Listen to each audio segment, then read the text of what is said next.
He's probably not feeling too well. My name is Abina Johnson, and this is Focus on Liberia. Hit it! From Cape Mount to Cape Palmas, mountain back to Atlantic Ocean, Obomi Hills to Pocondre, to educate, elevate, and promote. Yeah, focus on Liberia, for Liberia, Liberia, for Liberia, yeah. From Monday to Sunday, from Monday to Sunday, it's focus on Liberia.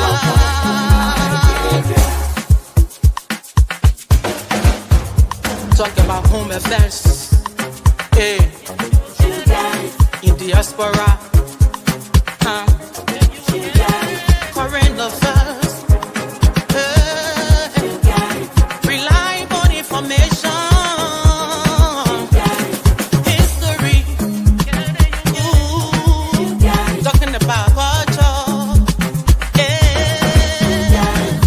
politics, education, entertainment, business, sports, advertisement, articulation. Focus on Liberia. At Focus on Liberia, we discuss everything Liberia, from education to politics, arts and culture, entertainment, agriculture, history, religion, family, and technology. Focus on Liberia uncovers and showcases the best of Liberia and shows the world the truth about Liberia. We educate, elevate, and promote all things Liberia. We conduct interviews, panel discussions, debates, and more. Tune in to Focus on Liberia on Facebook and YouTube and be a part of the stories that make up the news. This is Focus on Liberia. And hello, ladies and gentlemen. This is Jerome Gaiman. I am hosting today, as usual. With me are some great members. This is a brand new edition of On Point. When you are here, you're supposed to be on point. That means your argument would make sense because it would be backed up by facts and statistics. With me in the studio is Dr. Booty from across the pond. Dr. Booty, how are you in Great Britain? I know you're near somewhere there, either Manchester, between Manchester and London. How are you, sir? Yeah, I'm good, Mr. Gaiman. They Manchester, you can't. Anytime you talk about UK, now only Manchester you can talk about. We have a lot more in the UK than Manchester, please. But no, it's great to be here as always, and looking forward to a lovely show. Look at me. But you don't even support United. You're a Chelsea fan. Look at me. I won a championship. Look at me. I got my championship. See, I can know people on this. How can ask you Africa a country? Yeah, right. Mr. Dukley, welcome. How are you doing, sir? I'm all right, Mr. Gaiman. It's a pleasure to be here. And hi to my fellow panelists, Dr. Booty and Jay Victor. Jay Victor, it's nice seeing you again. It's good to be with you, my brother. And let me chip right in.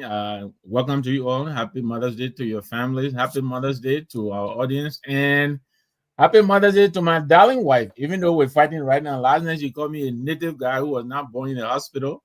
And, nothing makes a countryman better when you tell him that. But I love my wife. You makes happy birthday, sweetheart. Happy birthday to my mother-in-law as well, my Jeanette. It's a great day to be here. Great. I'm sorry, Jay Victor, but she was only telling you the truth. What's wrong with that? But remember, you know the truth hurts now. but Mr. Namwe, remember what Malcolm X says. He said the whip of the slave master hurts, but the whip of the whole Negro, the half Negro, hurt more. That's more. That's right. For a Balazer to tell the number is a country boy. Tell me about it. To all of our audience, we see Ms. Theodosia Hart, Happy Mother's Day to you, all our mothers, all our wives, all our girls, grandmother, great-grandmother, wherever you are. We appreciate you for taking the time off. You could have been somewhere enjoying your evening, but you took the time to get engaged. So we are going to be engaged. Liberia is on our mind. Mr. Emmanuel Bro, thank you very much for being a study diet here. You are one of the greatest fans that we have. But we got a couple of things to talk about. We got some housekeeping. Mr. Padmore, if you have time, if you could cue, I just put in a video in our chat room. If you could cue that for us. It is about this thing about Mo Ali and the GMB government going around that water.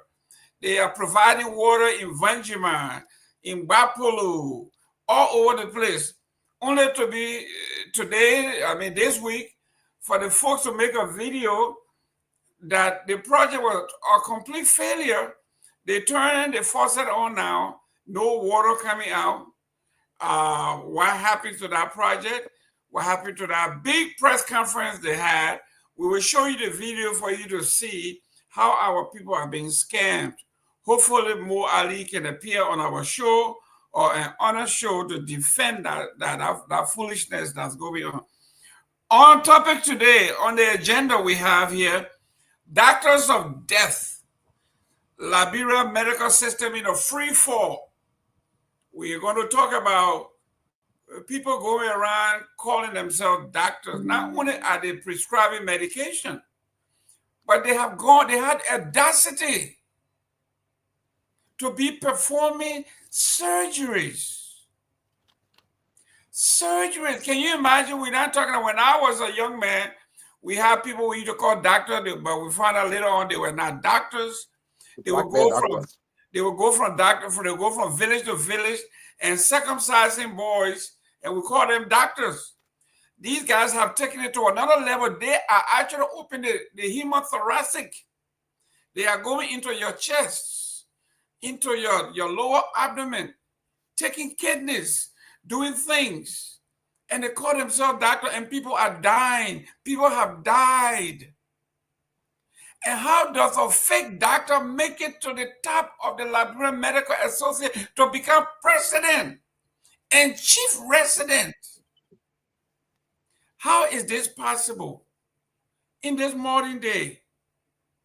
Number 2 on the list, a few months ago, our finance minister, Mr. Augustin Gaffron, promised that no employee in the employ of the government of the Joseph Worker Administration will go home with nothing less than $150 minimum net. Martin Colley is posting pay stub accounts. People are going home with $89, $97. There was a police officer went home with $68. How is this possible? Number 3, the Republic of Barbados. They are visiting Liberia. The president of Barbados is in Crusville visiting Liberia. I have the list here of the original folks that came, the 346 folks, 346 folks that arrived in 1865. We are looking at some of the families here, many of whom you know. One are the Padmores that came from the Barbados. And they are listed as they were planters, they were agriculturists, they were businessmen and women, the Padmores. So what do you say? The apple doesn't fall too far from the tree. Do you see now how Michael Padmore left business? He sell anything that comes his way. He's making money. But that's what it is. The young man knows it's a family tradition, generations. So we are going to look at the folks from Crusville. Now, if you have family members, if your grandparents, you got link or links to Crusville, you got to put it in our comment section, or you can call in. We'll have a few minutes to take some calls. so we can actually delve into the history of Crusville. What made those people so special? Why were they so industrious of all the immigrants? And then number 4, hopefully our man Dr. Wallow can come here today because Joseph Boyka has reversed the HPX deal. HPX deal is killed by Joseph Boyka. What happened to the purported $5 billion and 10,000 jobs that Wallow said they were going to create? Every day, every Sunday, we put in our chat room that Joseph Boyka had brought $5 billion US to Liberia with 10,000 jobs. Hopefully he can show up. And finally, the Grand True Whig Party makes a return. They are making a comeback. They fire their president, Mr. Goodrich, and the party is back.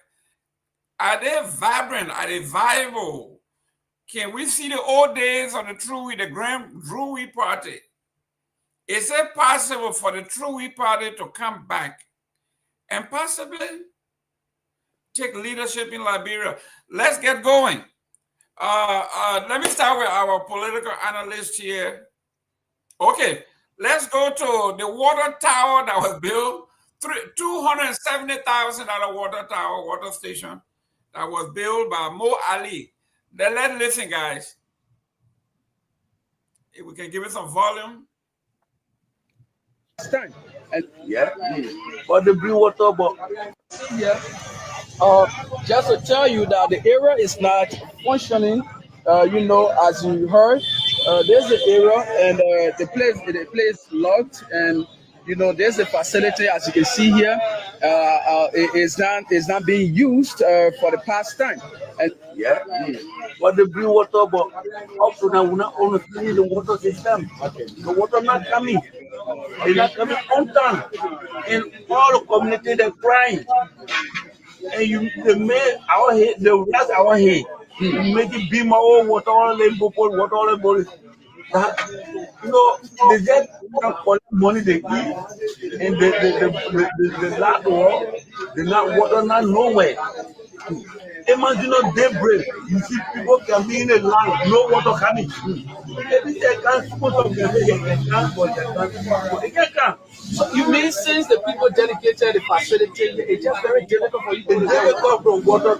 Water can land more water they can today on the 1 week. But you can say no water. It's water the way they breathe, water should be constant. Maybe they not want bring water, let them take totally. But you will not come to wrap oil on my ball, and people say yeah they bring water and not come on time. I will start with the water system. All right. The pump is malfunction. When water coming, you will need 10 minutes before a cup to get a cup of water. How it's going to be. When they go back to Monrovia, they tell him, "Oh, we gave the country is happy. The country is a big lie. It's not, nobody is happy here. You see, if the water running, you see, inside ground, no nothing there." My toes are numb. I can't even move my finger. Well, the political analyst, you see some of the things we are talking about. This big thing that go on in Monrovia about projects. This person say they're doing this project. The We Are folks will come and they will list the projects that were started, that were paid for, that were partially paid for, projects that were started, and they said this is what we have done. This water thing was supposed to debunk all of that. Mo Ali said, okay, you guys say you're doing all this in Monrovia, but look what we have done in Venjima and Bapulu. 270,000. He said, in fact, the pipe was 70 feet deep. He said the water was 750 feet deep. And the folks said, are you kidding me? Who digs a well that is 750 feet? What kind of pipe? What instrument do you have or equipment you have in Liberia? To dig a well 750 feet deep is impossible. So this is where we are, Mr. Namwe. This is embarrassing. Not only embarrassing, but it should be criminal. Yeah, I mean, again, good afternoon to you. Always good to be here. Happy Mother's Day to my women of the CMC. CMC is strong. I forgot to mention that earlier. Not to the chagrin of Dr. Booty and others. But Mo Ali is one of the talked about bright spots in this government. I don't know him at all. I've never met him, but I've gotten to know him by proxy. A lot of people I know him, and they say a lot of good things about him. He's a solid engineer. He seems to have a very impressive background. But I don't know how this happened. I was really I was surprised when the reports started coming because this is one of the unforced errors again of this government. This is a major project, just like you said. This is supposed to be a signature project of this government to blunt out some of the criticisms of nothing yet or saying your Kim, and look where we are. I mean, this is not just the press reporting; these are the locals themselves expressing their frustration. It looks like the locals I would have preferred to have been left alone. It looks like this made matters worse for them because they came to depend on this to expect a lot from this, and this is where they are. And ever since these reports have been coming in, and people make mistakes. I expected Mr. Ali and the team to come up quickly and try to to tempt out and kind of blunt this news reporting. I've heard nothing from them. I don't know what is going to be done, but this is really surprising and very, very disappointing. So this government is not only proving incapable of initiating any meaningful projects, but when they do, it looks as if to say, major question marks. I mean, first of all, there was a debate over the cost of this project. It was built at a significantly low amount, and people had to go and dig in. And then, of course, the truth came out. It went from 250,000 and then 270,000, and all of that. Even then, there are questions as to, in fact, this is really worth that amount of money. And now here we are. It's not even performing. So I'm hoping sooner or later we'll hear from them. I'm assuming I'm going to give them the benefit of the doubt here that there may be some kind of technical problem with the machinery. Hopefully they can get back in and fix it. But, they need to do it quickly. Mr. Booty, Dr. Booty, there is this thing going around in Liberia that if Mo Ali does anything wrong, the only thing he doesn't do wrong is hiring people around him for PR purposes. I know a couple of friends that I know, and I'll call her name, my own friend, Ava Tokpa, is one of his Biogo in the Bassa term, Biogo, that's the person who blow the horns and all that other stuff. So all they do is go around, use their statuses to legitimize him.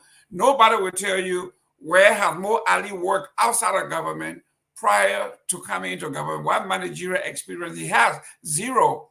Well, they sent him to school on government scholarship, got something in the water management, went right back into, from the classroom straight to management, no practical experience.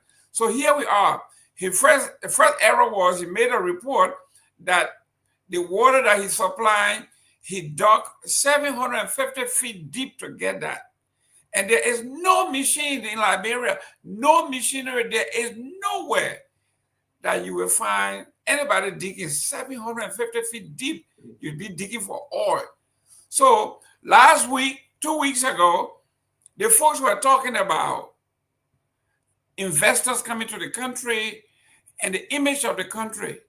And Mo Ali used his office and said, he doesn't care, let them stay away.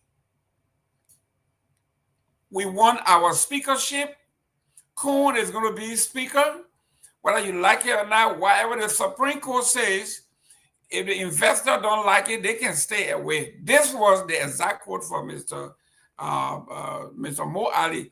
And I fired back at him. And I wanted to know whether Mo Ali is actually a Liberian. And someone said that was low below the belt. So I said, no. Because a Liberian that loves his country will not say, we don't care whether investor can let him stay away. That person might have a secondary home somewhere to go to. If things get rough, I can only go to Grand Bassa. Nambe can only go back to Maryland County. You can either go back to Nimba or Sando, where your parents come from. Dukley, same thing.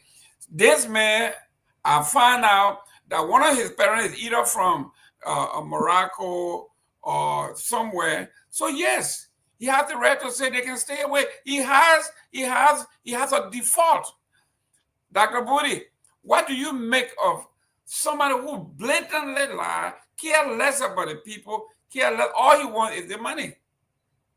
Mr. Gaiman, I agree with those people who say you hit below the belt, because I think you just hit me below the belt as well just now, trying to say I'm from one country. I get all around kind of. You're from Nimba. You can slip and go to Sino at night. Oh, that was a low blow. No, but I get where you're coming from. When Koga chasing you, then you go to Sino. No, but I get where you're coming from, right? I think the way I would even frame it, it's not about where we go if things don't work out. It's the fact that if you are a Liberian and loves Liberia, you would want Liberia to be better for our brothers and sisters. You would want Liberia to be better so that we can be proud of it, so we can walk out there and hit our chest like other countries and nationals do, to say, look at my Liberia. You know, this evening I was invited to a home of a Ghanaian friend, and I was eating some nice Ghanaian food, and they were asking, oh, well, you know, they want to listen to Liberian music because they've never heard Liberian music before. And I played the music and like, you got your music is good. I'm like, whoa, what do you mean by our music? Obviously our music is good. What are you trying to say? But that is the point I'm trying to make. You know, I agree 100% with you for questioning his Liberianness. It's not because of his background, the color of his skin, who his father or mother is, but whomever is a Liberian should want investors to come to Liberia, because it makes Liberia better for all of us. For me, look, if we get the right investors in Liberia and the building roads, even if we have to pay toll on those roads, we know we're safe because we're driving on roads that are up to standard. We want investors to come and build state-of-the-art hospitals, even if we have to pay a little bit more in those hospitals. You and I can go to Liberia and spend longer time there, because we know that, yeah, if something happened to me, I run to that hospital, I'll be taken care of. And you can talk about water, about electricity and everything else. So anyone who claims to be a Liberian and say that, look, if we do stupidness in our country that will scare investors away, let them go away, you can question their Liberianness. And I wouldn't say that was a low blow. That was a legitimate question to ask. Secondly, this guy has no right putting his mouth in issues of those nature. But there's a reason. Leadership is very important, Mr. Kate. Leadership is very important, because when leaders take actions, the followers learn from those actions that they're taking. When the president of the Republic of Liberia has done nothing but violated the laws of the country day after day after day, weaken our institutions by setting up all kinds of committees here, there, and yonder, what do you expect a Mo Ali to do? He's learning from his leader. If his leader can come out and say, we will work with quorum, when there's nothing in our constitution, the highest law of our country, to say president must work with quorum, what do you expect a Mo Ali to say? If the president, who is the leader, will go and pay 1.something million on bulletproof jeep, when you're already in the grave, nobody won't care you. You will go by yourself. Natural causes will carry you. Nobody won't care you, right? How would Mo Ali will not go lie to us, say, oh, they spent 200 and something thousand, even the 220 something is too much for that nonsense that they put up there, right? The nonsense that we see, you cannot tell me you spent 100,000 on that thing. And finally, apparently, according to you, and I'm not saying that, you say people say he engineer. Well, the engineer and me, I know when they build something, they can test it. Then they test it again. Then they test it again. Then they test it 3-4 times, make sure everything working well before they open it to the public. Why? Because they don't want to put it out there and people get injured because they didn't do it right. Where was the testing? Why is this thing breaking down less than 2 months after it was built for $200,000 something? Why? Where is engineering background that made sure that everything worked well before you open it to the people? And then when the people say it broke, for you to go fix it, you're sitting there, you're not doing anything about it. So I don't blame these guys. All of these things, I put it back to the Liberian people. They made the mistake of electing this president who is lawless, has no clue how to lead, and his people are taking cues from him. As he does, so they're doing. So I'm not surprised that they're doing. Even the other day I was listening. I'm sorry, I'm sidetracking slightly. I'll shut up. I was listening to the police commissioner talking about Liberian music. Oh, they're talking about this part of the human body. They're talking about that. And I'm like, so the people that are stealing government money, you worry about them. That's somebody talking about their body parts in their music that they want to catch your heart. Armed robbers then getting around the country killing people. You don't worry about that one, right? That people talking about body parts in music. 50 cent and all the 20 cent and 15 cent in America that's rap about drugs and shooting people. And who do you see going wrong behind and say, oh, why are you rapping about those kind of things? If somebody want to rap about something, let them rap. Your business that you're supposed to be doing it. But again, they're learning from their leader. So I'm not surprised. Honorable Dukley, people are saying that this administration, because of the ineptitude, they rely on public relations, photo ops. For instance, when they said they were bringing buses from Ghana, they brought the buses, they lined them up in front of the executive mansion, they took photos, and then when they talk about they would develop the country. They were bringing 287 yellow machines. They brought some in Monrovia. They paraded all over the place. They paid people to stand in the street to cheer them on. I mean, from one thing to another, they have a president going over there, cutting ribbons. I mean, you name it. It's all about photo ops. But then reality sets in. It is totally fake, as this one is. Mr. Dukley, what do you make of what's going on with these folks? Thank you, Mr. Gaiman. But before I even delve into responding your question, I would like to push back on you and Dr. Bodie. I think it's not appropriate to question Mr. Mo's Liberianness. I do understand the frustration. I do understand the difficulties you have with him and how he has conducted himself relative to this water project. And like Jay Victor said earlier, I think Mo Ali, when you talk about President Walker's cabinet and his lieutenant, I think Mo Ali is one of the brightest spots, being in a position relative to his education and probably his experience, water and sanitation. And so maybe this project, the way he performed with this project might have been dismal. I agree with you. But I don't think that should be a ground with the irresponsible comment he made. Investment is not his area. He's not in anywhere in our government responsible for anything investment related. And so that statement was reckless, was irresponsible. That statement should not have been made. And so it wasn't proper at all. But based on that, to question his Liberianness, I don't think that was appropriate. But I also understand your frustration, with someone like him making such a comment. And you have to look at the bigger picture. And you look at the bigger picture, one of the things that is lacking in this government is communication. They have not been able to communicate to the Liberian people. Even some project, a project like this, well-intended, they were well-intentioned in doing it, and it went flop. I think with better communication, people would have seen, or people would have gotten to know what's wrong with the project, what went wrong with the project. But again, you have to look at it, like I said, these people, as much as they want to improve things for us, as much as they give us the impression that they are doing a lot, the reality is, the fact of it is that their priorities are misplaced.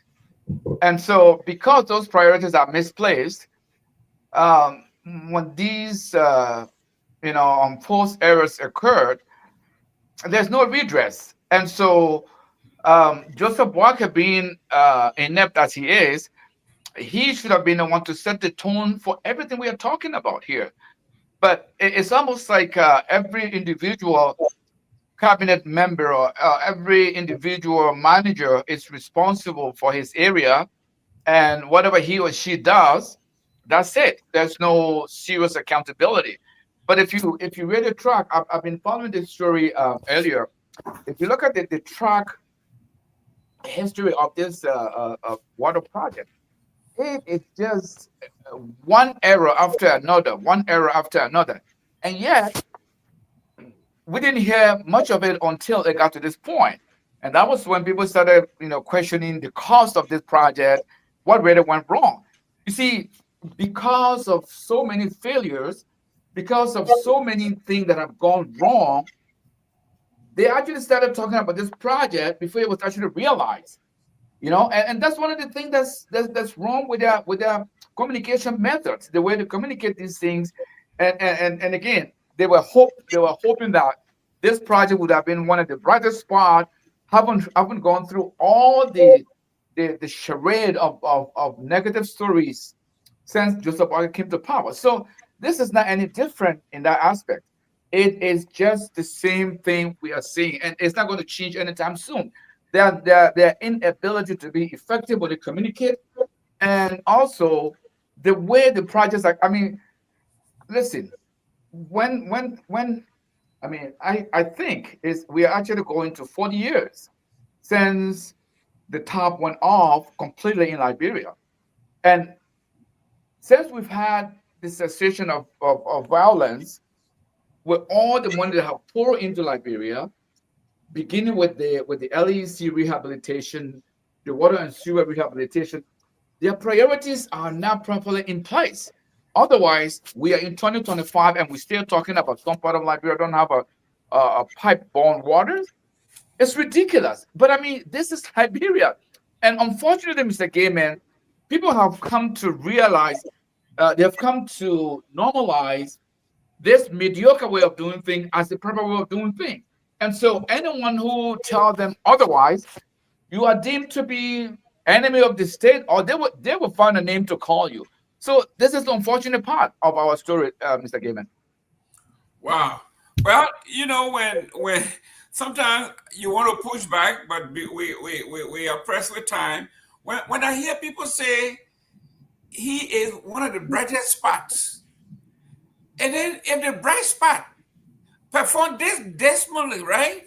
If he's the best spot, then I don't want to see what the worst spot of Joseph Walker is. But let's go. Let's go. Quickly, let me just First of all, I get the bright spot meaning his skin complexion now, because this performance really. But I'll push back on Duke a little bit, and I understand his sensitivity to people questioning more or less Liberianness. But the comments that he made were very unpatriotic. And if you are that unpatriotic, if I myself, as reserved as I want to be on this matter, I will question whether he loves Liberia. They're causing chaos in government, a bunch of nonsense they're doing. They're scaring away investors, and then he's going to verbalize it. And we know this man is in Boaga's kitchen cabinet. Whatever he says represents the inner thoughts of this government. He comes on Facebook to write, let people stay away. You think that is really Liberian? Brother Boaga, Dukley? Yeah, I agree with you. The statement was not, it was reckless. The statement was a reckless statement. It was a reckless statement, and up to now he has not it should not have been made. And I think I said that in my comment. It should not have been made to begin with. And on top of that, investment is not his portfolio. It's not the area. It's none of his. I mean, but again, look. Douglas, he has not even retracted the statement. No, he has not. You make a mistake, you say, General, I misspoke or something. But he stands, basically, by not retracting me, he stands by what he said. Look, Douglas, you are. Well, let me say something quick. I think Mr. Dukley, I think the word that Mr. Nangwe used that is the best is unpatriotic, which is why we are questioning it. It's not reckless. It's not a reckless statement. He sat down, he thought about it. He sat down and thought about it. It wasn't reckless. It was a statement made from a place of consciousness, right? it was an unpatriotic statement. And thank you, Mr. Nangwe, for putting it that way. Yes, I will give you that. I think yes, that will probably be the best description of that statement. But I still don't think that with that said, we should still question his Liberianness. There are things that have if been you're said. saying something unpatriotic, it means you don't love the country. You are in Canada. You are inviting folks to come to Liberia. You in your own weak way, you are investing your own personal, your children's money. You're doing little things there. Dr. Booty is always in Liberia investing, doing the best he can. Victor, I've been on the phone. He just came from Liberia. We are swimming against the tide to make sure that then someone who is benefiting, someone who is hired by the people to propagate the positivity of the country, to bring investors, to create jobs. The person said, we don't care, let them stay away. That tells me that person has a default position. Yes, I agree. But Mr. Gayman, I don't think, look, there are things that have been done to Liberia by government officials far more heinous than such an unpatriotic statement by Mo Ali. And we have not questioned those people's Liberianness. And I can tell you multiple examples right here. Things people have done to Liberia that can tell you that they are not patriotic. But yet we have not questioned that. I mean, questioning some of the Liberians, to me, is a big deal. I'm sorry, it is a big deal. You know what? I totally agree with you, Duke. I think maybe you're right. We should be across the board in questioning people's patriotism when they do this kind of thing. But what that's right. Did, I mean, in spite of what others have done, I think what he did is unpatriotic. And like we're all saying here, he has not even retracted this nonsense that he said. And this man is a senior level UP partisan and a senior government official.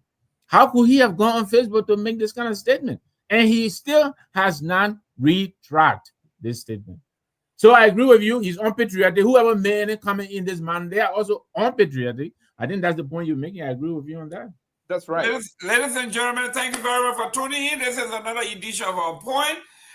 Thank you very much. You're going to be spending the time with your wife, your loved ones, your girlfriend, your mother, your grandmom. You took the time off to spend some time with us. Fix Electronics, thank you very much. Fuma Soiree, thank you very much. Mr. Bro, I mean, listen, we cannot thank you enough. Do us a favor, share the show. We are going to leave 15 minutes this time for you to call and have some discussion with us on these issues. Now, Dr. Booty, we got number 2 here. This one, when we're talking about being unpatriotic and someone's Liberianness, it couldn't get worse than this. Doctors of death. Why? How is this possible? For me here to just get up and have the audacity to walk into a place and tell someone, I can work on your heart. I can take out your spleen. I can work on your kidney. I can do surgery. Dr. Booty, I have never seen anything like this. Maybe those of you who have traveled far and near, you have seen, but what is wrong with Liberia, Dr. Booty? What is this? The thing is, so basically, I watched the show on I think it was Friday or Thursday that we had Dr. Andrews, I think, from Liberia talking about someone who they had taken off their roster because he has been practicing medicine illegally. I know Dr. Andrews very well, and we had conversations about this prior to her going on the show, and I obviously did my own research on the matter and understood from the things that she was sharing on the show that this person had lied about their qualification. Look, this one is not a Liberian thing, right? This is an individual who has chosen to just do evil. I think there's one thing trying to crack color, you've never mixed color before, and maybe you put more salt inside instead of sugar, and you say, "Oh, that mistake." People can accept that, right? It's something else where you try to dry fish, and you know how to dry the thing correct, and maybe inside the fish somebody rotting. I get it. People will accept that, but when you knowingly go and practice some profession that is life and death, right? Because apparently this guy's been doing surgeries and things like that. When it's life and death, people's lives depend on it. That is just something that the individual has to take responsibility for. It's evil. Yes, our country does not have the record keeping capacity to be able to track people to know whether they are doctors or not. And you can't fault the people in the villages who need medical help, and somebody comes say, "Oh, I'm a doctor," and the person is putting himself out there, look like someone who's professional. Somebody's sick, they need help, they will go to the person and take the help that they get. Look, I'm just going to stop by saying that, look, this is plain evil. That the one my entity and call wish, that complete wish this guy was been into, because he knew what he was doing was wrong. He knew he was putting people's lives at risk, and he went ahead and did it nonetheless. And it's not just him. I'm sure it did not catch him, but there are many others who are going around our country, especially in the villages, killing our people. Claiming to be professionals when they're not. And it's appalling. And this one it has to be on the individual. You can't blame poor record keeping. You can't blame poor application of the law. You can't blame any of those things other than the fact that these individuals are pure evil. And whenever they're caught, like he has been, they need to be prosecuted to send a very clear message out that, look, these kind of nonsense is not going to be accepted in our country. Well, Victor, I have to disagree with Dr. Booty here, because you and I know the gatekeepers are the folks who grant these certificates, these licenses.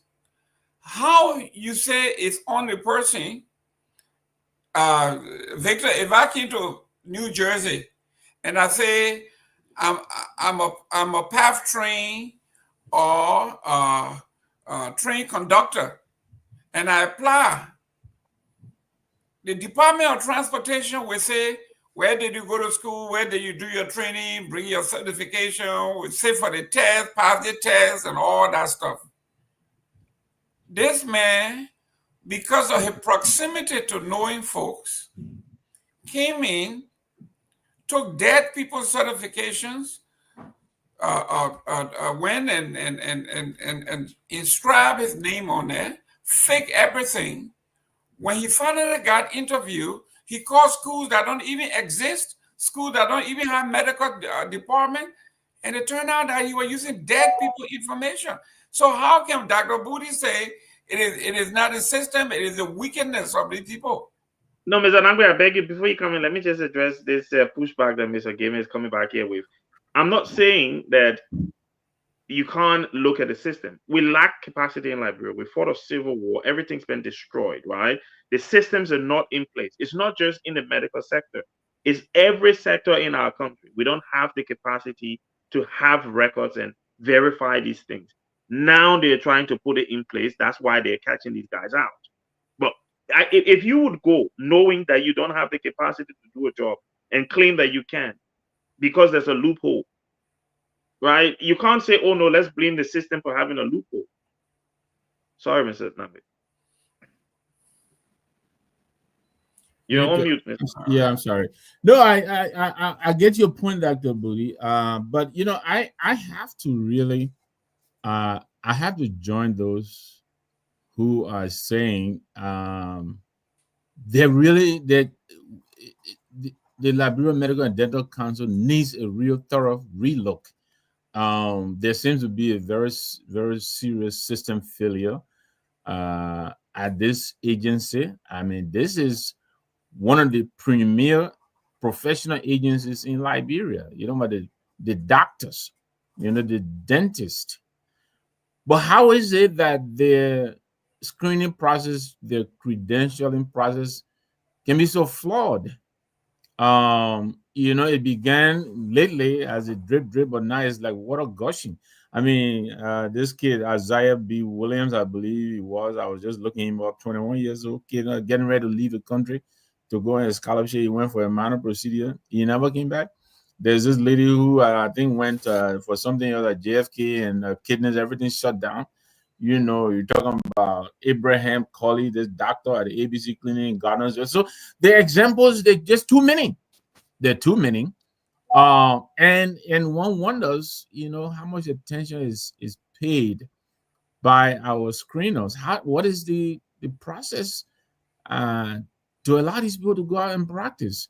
I know here in the States and in other countries, there is a state board. That's one of the premier gateways that everybody has to go through. You do the state board, no matter what your paperwork. Yeah, you present paperwork in order, but you have to demonstrate competence. You do the state board, and once you clear, then you can present the rest of your documentation, and that's how you get into the practice. I don't know if this has been done, because if you follow the case of Dr. George, this guy has been practicing over 10 years. 10 years on fake documents. He started a university that has not even started a medical school yet.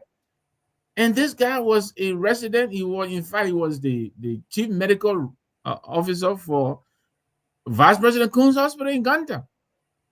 116-bed hospital. That's not a clinic. That's a major hospital. Can you imagine the number of people who may have died under this guy's watch? And not only he rose to become the president of all the doctors and dentists in Liberia. Yeah. How is this possible? What? Up to now, we haven't heard a peep from the Ministry of Health. We haven't heard anything from the government. Hold on 1 minute here. They killed my brother in the hospital here. They killed my brother here. My brother died. They killed my bro. They killed my bro. They killed my bro. Magna killed my bro. They said nobody should know. They said Magna one inside there. They refused. I was here at the hospital. The hospital here. In Ganta, the hospital here. In Ganta, somebody sick. Don't bring it here. When the uncle got constitution, the toilet thing they got people want to don't bring it here. Can't enter the place. They will not get out of there. They will not get out of there. They will die. You can't. They will take your trip and they say carry it. They will not even take the cost of them. I'm a brother last night. The hospital, I'm a brother last night. We can't die. I'm a brother here. The hospital, I'm a brother here. I'm a brother here. They give a brother. I'm a brother here. I'm a brother here.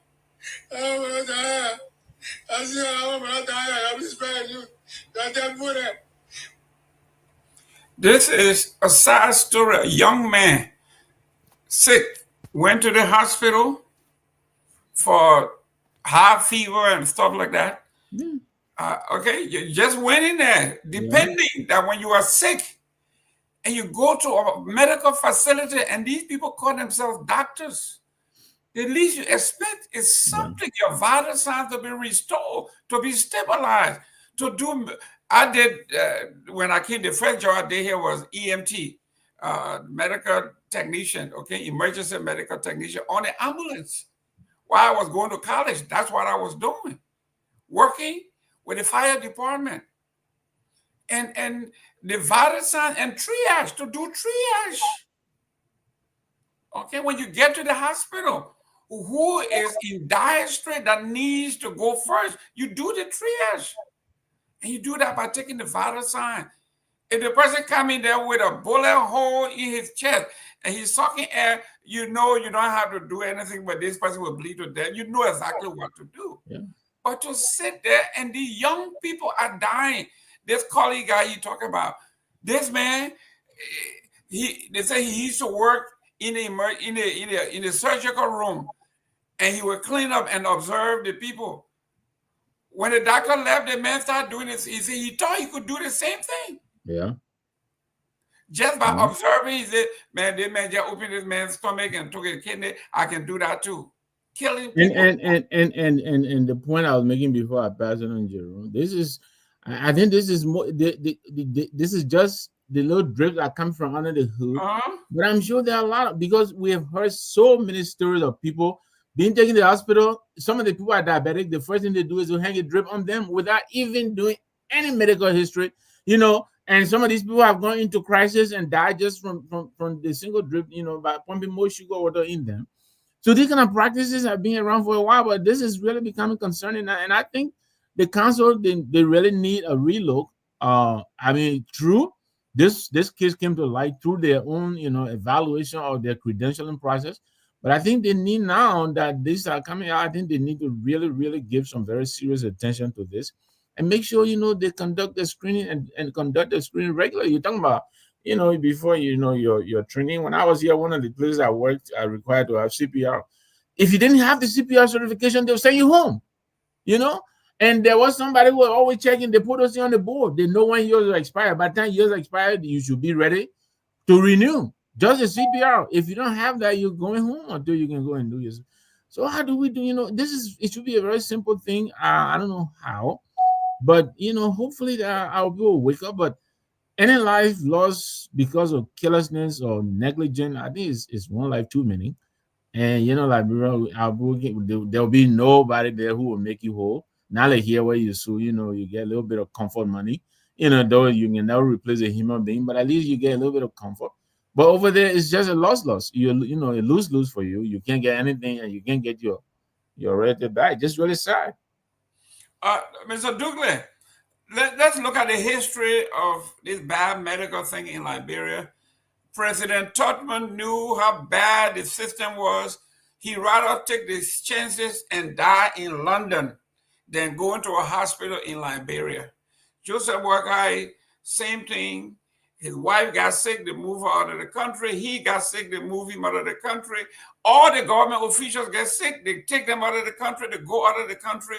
During the Ellen Johnson time, you saw Madam Weeks. They brought in, they chartered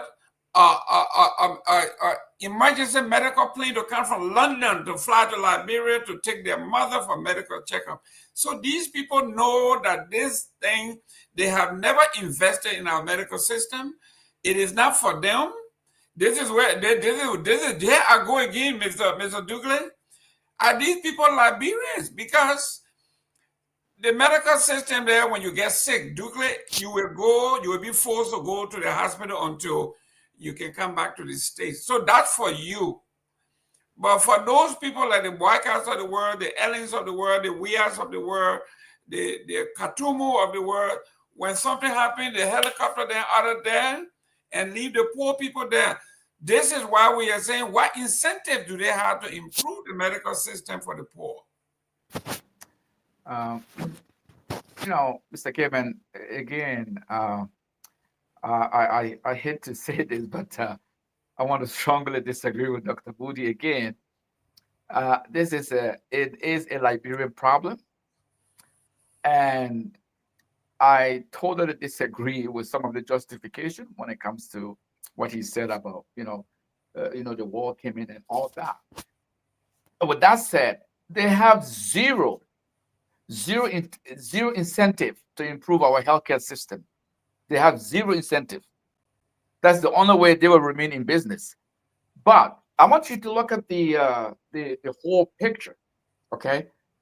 Mr. Gamer, we are talking about a nation that is almost going to be 200 years old on the continent.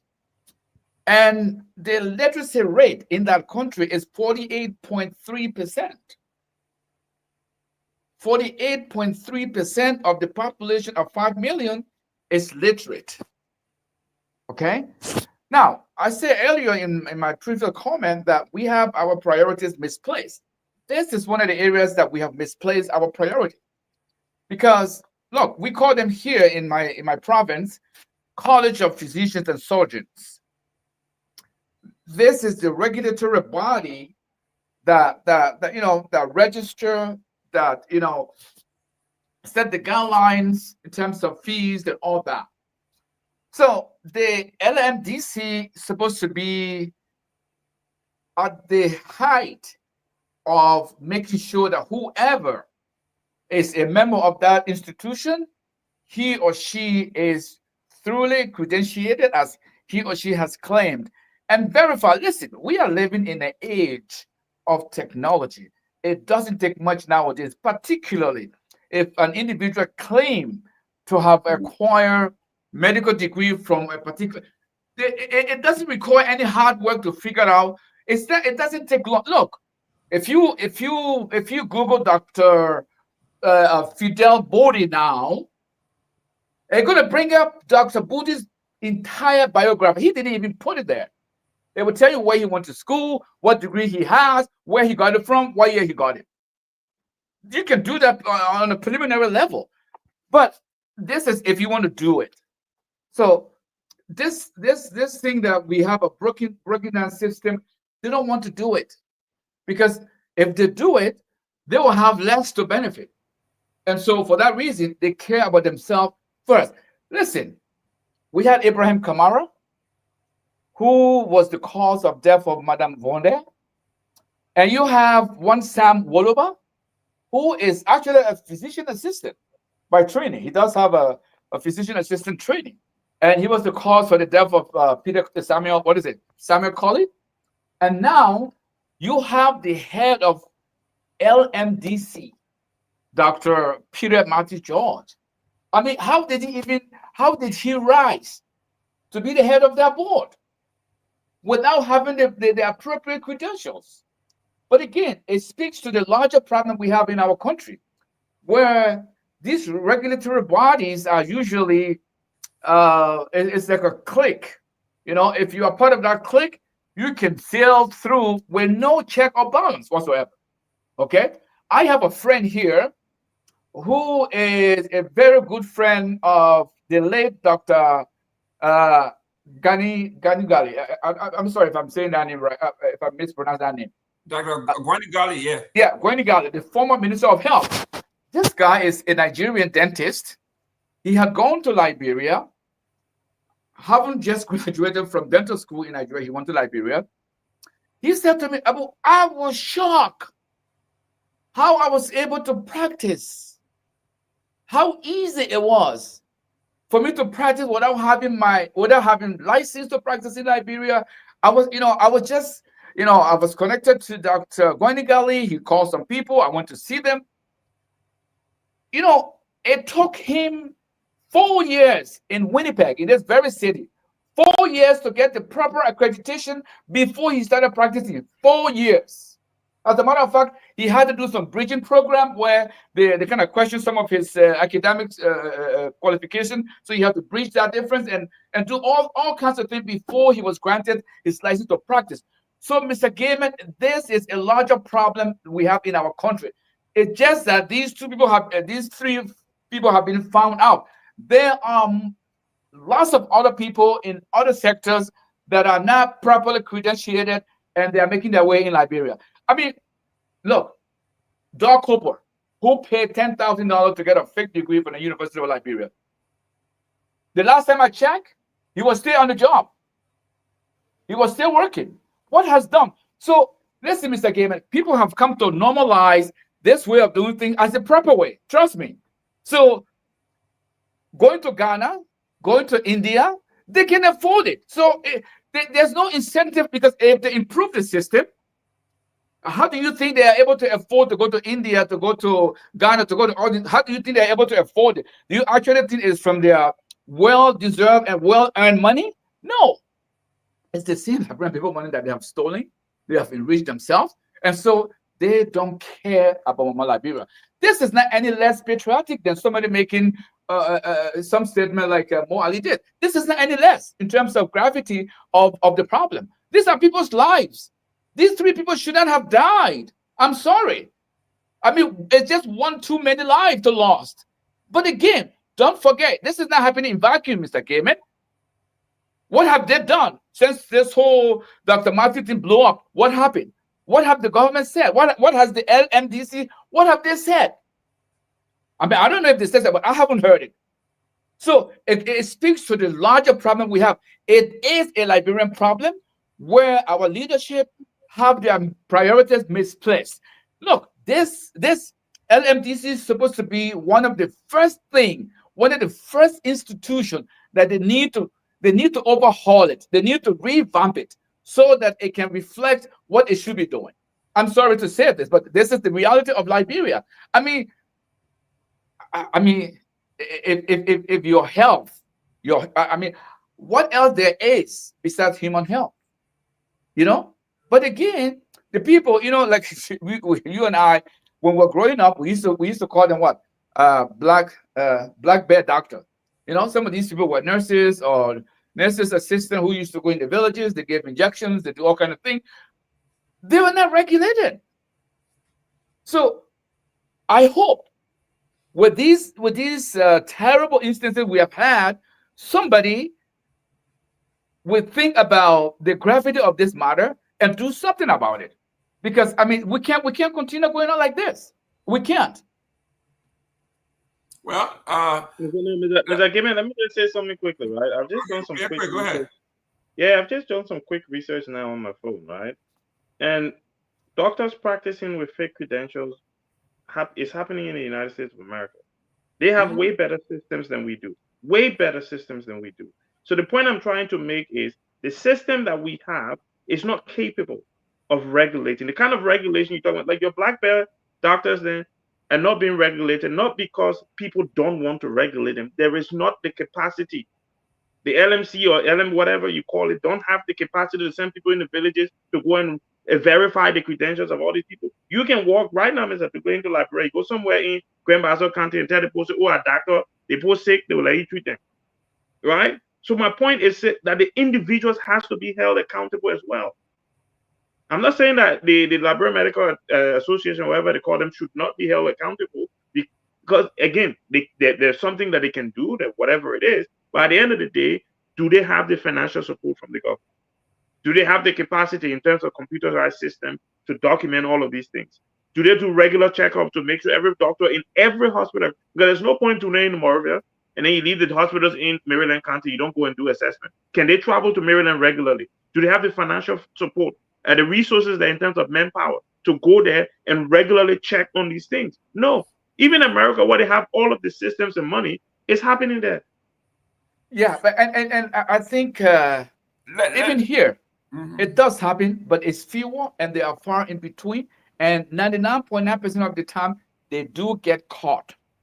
And when they do get caught, and when you get caught, listen, when you get caught, what happens here? When you get caught, I mean, you and I know I mean, when you are caught, is a criminal offense. You get forward to the justice system, and the justice system takes care of you. And probably because of the justice system taking care of people, that's one of the reasons. That's one of the reason why a lot of people think twice before they try presenting fake credentials. And in fact, what I've seen in this province, one individual who was involved in false credentials, this individual actually has a medical degree from a country that it wasn't recognized here. And so because the institution where he got employment did not know whether he was accepted or not, he was able to forge a letter from the College of Surgeons and Physicians, the regulatory body, and then he submitted it to them. Now, when it was time to renew, that's when everything was busted. Because I don't know if he couldn't get the same letter, or the College of Physicians and Surgeons had changed their method of submitting these letters, and so he couldn't penetrate the new system. This is how he was busted. So they do have a robust system where they try to come after all these fraudsters, you know. And again, to me, it is unpatriotic that 2025 we do not have the mechanism to deal with these things in terms of computers or all these things, because we have corrupt leadership who are not prioritizing these things. It's doable; it can be done, but it's not a priority for them, Dr. Budi. This is the sad reality of it. I hope Mr. Nandi was the only person listening, right? Because it's clear that you and Mr. Gamer didn't pay attention. Because I did say, now that they've caught him, he should be punished. That's what I said. All I'm saying is the system is not strong enough for us to be able to catch it as quickly as you want us to catch it. But now that we catch him, if they punish him, that's what I said. You can go back and play the tape. If they punish him, it will scare other people from doing it. That's what I said. And that's correct. Mr. Namwe, I'm just reading here. I'm from Florida, so I'm reading from our medical board here. Practicing medicine without a license in Florida is a third-degree felony punishable by 5 years in prison, $5,000 fine, and a permanent criminal record. Permanent criminal. Moreover, the conviction can lead to professional repercussion beyond immediate legal penalty. I mean, we are talking about they're not going to put, they are burying you. You got a permanent criminal record as soon as you go apply for a job. Any kind of job, even sweeping job now, you type your name in, the first thing that pops up, this man is a criminal. So yeah, I mean, I mean, I cannot argue with you know, Florida's regulations. I think the same issue apply in Liberia. I read the penalties levied by the Liberia Medical and Dental Council, revocation of certificate, out of that. But I don't think I read anything about prosecution. I think this guy should be, you know, because I mean, you played a tip recently, not too long ago, of this family person who is in tears because of the loss, you know, of a family member. You know, I think yes, you know, revoke his license, which he didn't have anyway.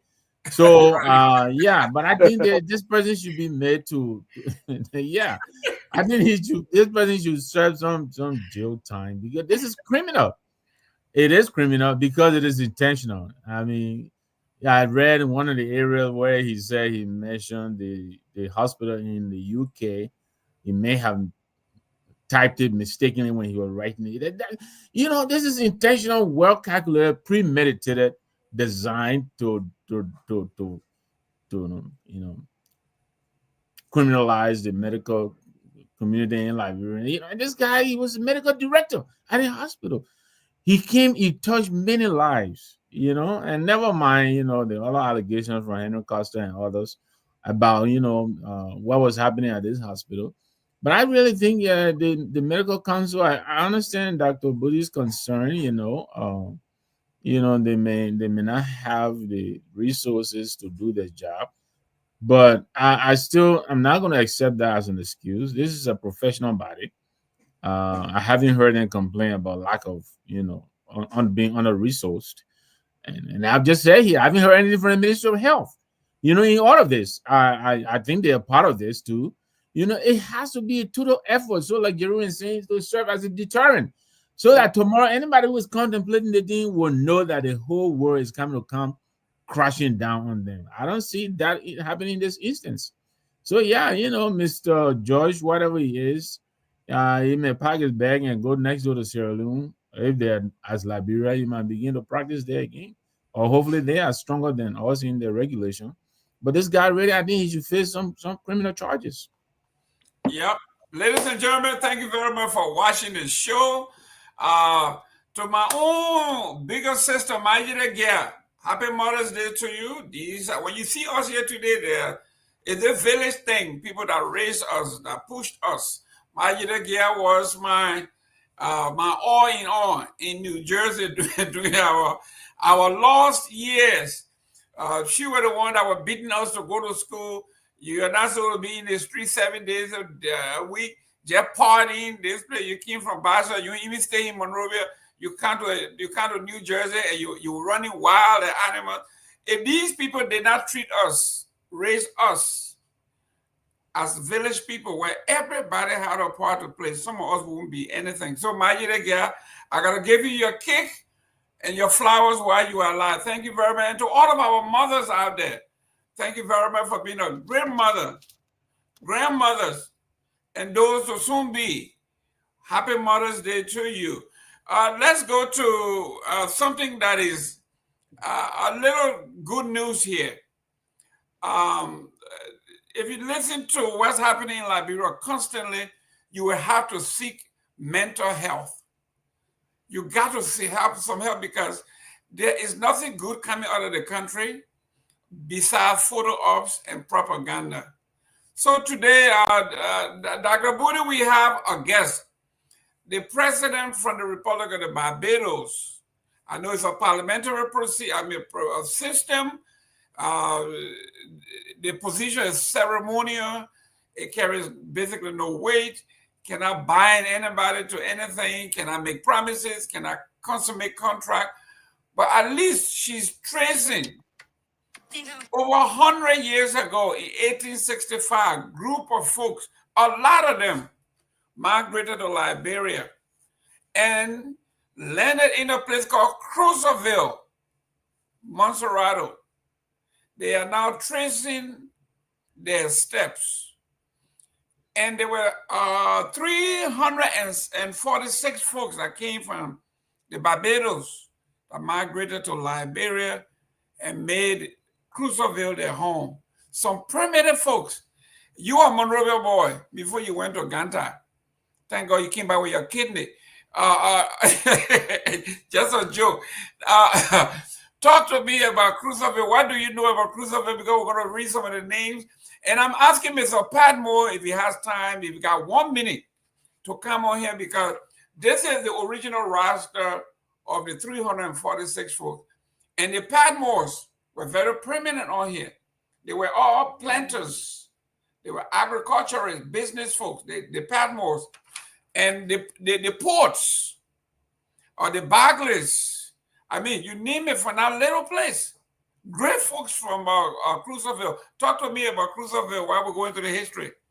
I know nothing about Crusville, so I can't really talk to you about Crusville, but I'll still say a few words. I think, look, I need to stop calling Mr. Patman an American Liberian. He's a Caribbean Liberian, so I'll change the language from today and apologize to him for associating him with American Liberians for all these years. But he didn't disclaim it now. He didn't say I'm not.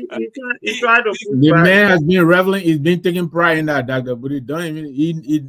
That's why we demoted him. He's a Congo man to me, so I'm Hey,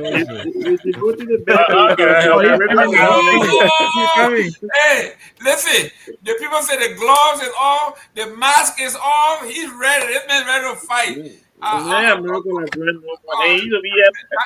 Booty, go ahead. Let me go because this is special, right? A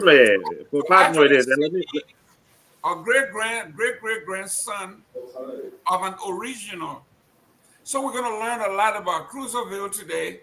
The next place I would like to learn a lot from is Brewerville, but we'll leave that for now. Today, we are paying homage to Crusville. Some of the greatest minds in Liberia can be traced to Crusville. I'm talking about the Ports, the Bagley, the Padmores, the Tonys, you name it. They're all from that area. So, Booty, real quick, go ahead. So, go into the history. I think you need to define what you mean greatest minds, right? You know, the fact that someone led Liberia at some point don't make them a great mind. We're seeing the evidence now with Joseph Boakai. You don't have to have a great mind to become president of Liberia. Right? So, please, you need to quantify the statement when you say great mind. Because Mr. Patmore laughing too much now. When he's trying to trade. No, we have to be honest with the thing. We've had leaders from Crusville doesn't make them great minds. You know, because if they were, Liberia would be in a far better place than it is right now. All right, so we shouldn't give them. You know, there's a limit to my kindness. Right? So, yeah, let's keep it that. But no, look, I think it's great that this leader from Barbados has made the trip to Liberia. It's great to unearth histories that our young people might not be aware of. It will be interesting to see whether there can be some educational materials, produced out of this visit. You know, some of the stories that we need to be told, some of the connections that need to be made, so that and I hope that Mr. Patmore and all of his brothers and cousins and sisters and all of that can try and make the trip to Barbados as well, so that link is clearly connected, right? And I'll leave it there. Great. Let me go over the history of Barbados. I know Mr. Padmore is here. Mr. Padmore, when you look at the history of this place, you got. I mean, with all joke aside, you have to be proud of what your folks have done, your families have done, people have done in Crusville. Talk to us a little bit about Crusville, your experience with the Crusville.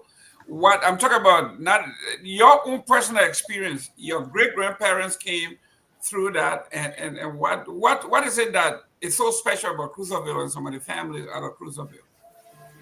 Well, I think people.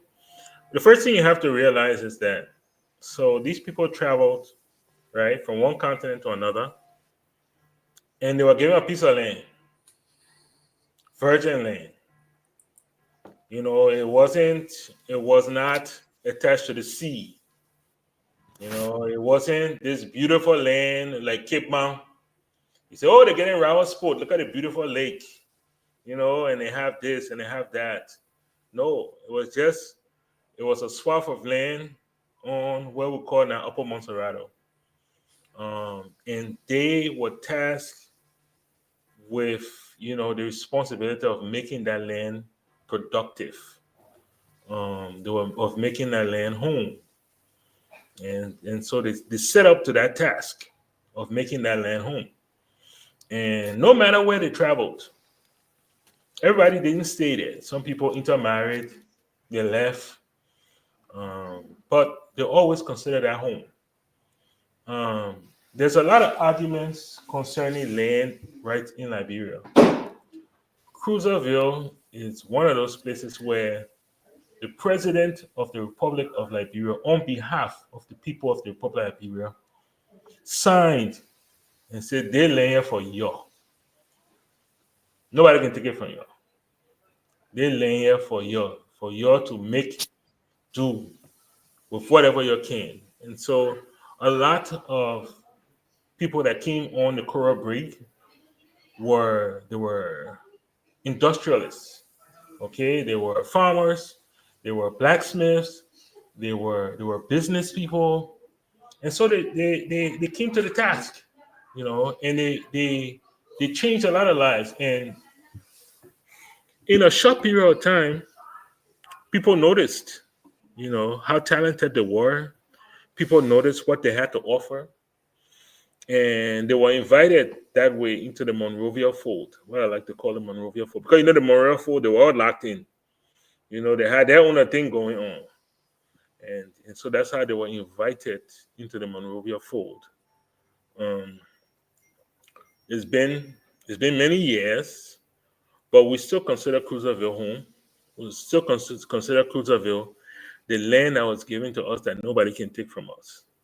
No matter what happens in Monrovia, what happened in Brevet, what happened in Buchanan, Basso, you know, Crusville is always that place we call home. I was recently in Crusville when I was in Liberia. I think I posted one or two pictures, you know, stuff like that. But it's home, and we are forever grateful that we were able to leave the land of slavery and return back to the continent of Africa, you know, and ink out a small area that we can call our own. So yeah, it's something that I'm extremely proud of, that my ancestors were able to do. But Mike, why Crusville alone? I mean, there are several other settlements that I'm coming. So the president of Liberia at the time chose that area. Okay. Mm-hmm. So when we landed, they said, "Go." We came by sea. So when we landed in Montserrat, they said, "We got place for you." I didn't hear you, Dr. Booty. Sorry. You had like you said we landed. You said my grandfather landed. We landed. The man talking about his blood. It's in the DNA. Yes, you have to understand. It's in the DNA. We landed. But real quick, Miss Percy Harris, I know you got a special interest. If you want to talk about it, call me on our number here, 772-940-2871. If you are from the Crusville area and you have interest in this topic and you got a story to tell, you got family members, you got connection, call us and we'll bring you on to talk, because this is a very special topic. We are Liberians. We need to celebrate our history. But let me read some of the names. So don't forget number 47. Aha. Don't read 47. There were 300. Well, 47 booty. Is booty? Yeah. No, I'm looking for Booty on here. Booty didn't know that he was from Crusville. I'm looking for the names here. But some of the names that we need to look at here. Number one, the family names is Skeet, right? Skeete. If you know who these names, some of these names they are no longer around, but we can look at those. Okay, they came in. We have the Austins. James William Austin. They were on there. Jeremiah Austin, Adolphus Austin. Then we had oh Lord, hold on 1 minute here. Let me see what this guy is calling. Hopefully he got something to contribute. Go ahead. Why you take a call? Your name and where you calling from? Mr. Gilmer just asked Pamo. I call for Pamo. This is Aliyu. As a man, the president that get in that land, where the president are from? Which country? The president from Crusville too. That's right. Yeah, who the president? What the president from? Was he from the same Barbados too? Because I wonder who gave it that. Sir, I can let you. Okay.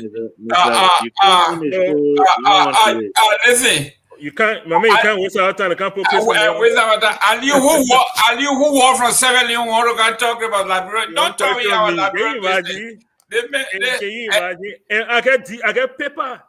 That the president gave me to say they lay for where are you paper? But listen to this.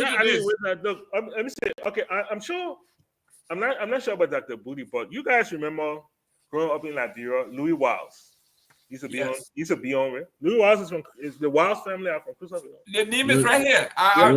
He was a very good DJ. Yes, he was a Louis Wiles, the Wiles he was a household name. Listen. The original Wiles, okay? I don't know the Wiles. James Thomas Wiles, Mary E. Wiles, Elwina Edith Wiles, Isaac Wiles, Irene Wiles, Stanley Wiles, Jones, Rachel June Wiles, Henrietta Wiles, Ellen Alberto Wiles, Beatrice Wiles. I mean, the whole, look at they clean them out. They were the biggest men. Then we had the Warriors. They settled in Bassa. We had the Cardigans. Then number 40. Yes. That's wait for the reader for the 7 now. Yeah, number 7 is Cardigan. Number 8, John Robert Padmore. Number 37, Mary Susan Padmore. Number 40, Christiana Haynes Padmore. Number 41, Mrs. Elizabeth Ann Worrell. So you see, and you go down, then number 7, you see Jacob Padmore. Padmore. You see 48, Lucretia Padmore. 49, we got Caroline Padmore, and the list goes. Was that your granddad? That was my great grandfather, Jacob Padmore. That was the man that made that decision with his young wife. Sold everything he had in Barbados. Look, I mean, sometimes we hear these things, it sounds familiar, but think about it, right? He had been born into slavery. Barbados was all he knew. The only thing he knew about Africa was there's a land on the sea somewhere that we originally came from, and it's there, and it's undeveloped, and it's this and it's that, But you are here, you are amongst friends and family. This guy got up and said, "I'm going." No, not knowing where he was going to land, not knowing how he was going to eat, not knowing where he was going to steal. The guy sold every single thing he had, took a young wife, and said, "We're going on that ship, and we're going to go back to Africa, come what may." That is home, and home will always be home for us. We don't imagine that. Someone will run away from Liberia or come to America. We're not America, man. Some kind of way will make it. You know what I mean? But just imagine, that kind of circumstance where you have no, and you hear all kinds of stories. People come with horror stories. Oh, they went over there. The people are savages. Oh, the king, they spear the one, they ate the other person, mosquito kill the other group. Well, all those things happening. That guy said, "I'm going back home." So when I look at people who come to America, you enjoy America, and I listen to some people who say, I can't go back to Liberia again. That place, what? And some people don't understand the love that and connection I have for Liberia. It's because of Jacob Padmore. Because but for Jacob Padmore, I would have been born, maybe not into slavery, but I would have been born into a land that enslaved me. And he said, no. The seed that I'm carrying. Mike, do you have do you have siblings in Barbados? You go there often? Jacob Padmore Jacob Padmore, his young wife in Kinabro, you are not promiscuous. So I don't know of any siblings I have. Okay, so he I'm assuming Jacob had relatives. I mean, brothers. Yes. Jacob had relatives that he left behind. So if you go to Barbados, there are Padmores in Barbados. Yes. If you go, you need to go, Mr. Padmore. Like I said from the start, go draw the connection to Crusville. What you are missing?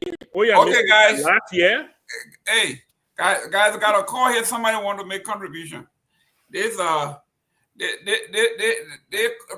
all river people here. Hold on 1 minute. Your name and where you calling from? My name is Percy Harris. Okay. Okay. I was going to make a contribution. This is the reason I called is because this part of Liberian history it's often not talked about, and when it's being talked about, it's missed. It's a missing link here. I'm glad that the Liberian government have taken time maybe to do the connection with the Barbadians that settled in Crusville. And part of the reason is this was a very significant event in Liberian history. The reason for that was after the American Civil War. After the American Civil War had occurred, immigration, specifically from the United States. Let him make it breathe, man. We gotta show this. Hey. Due respect. I want to be on panel. I should come on the panel because I have some. This is not. I want. Yeah, you know you always kind of. I know why you can't kind of. Listen. Mr. Namwe. This is not just a contribution. I want to be on the panel so that this is educational for most folks in Liberia. They don't know about this thing, so somebody with knowledge about this should be able to be on the panel to expand on it. It just shouldn't be like one of those discussions, right? Because this is significant. Go ahead. Go ahead. Make your contribution. Hey, look, we're gonna continue this thing next show, but go ahead. I really love the history. Go ahead. No, and so after the American Civil War here, there was a shortage of people coming from the United States to Liberia. Immigration to Liberia had stopped, and so the American Colonization Society and the Fatherland Union in Barbados, they came together to facilitate the coming of these Barbadians. It should be noted also that these people were handpicked. These were not random people. They were handpicked, and the criteria was you had to have some sort of skill to be part of this group that were coming, right? So that's what you see on the Greek Quran list that you have in your hand. That's what you see there. Everybody, the head of household, and everybody else there, somebody there they listed the profession, right? They were sugar boilers, with this, there was that. So they were not just random emancipated slaves. These people were not slaves. These were specifically picked people from various families on the island, right? That came back to Liberia, and they left on May 1865. They left in April of 1865 and got there in May of 1865. They were met by President Barclay at Waterside, what we call Waterside today. That's where they were met at. They were met by President Barclay, but President Warner.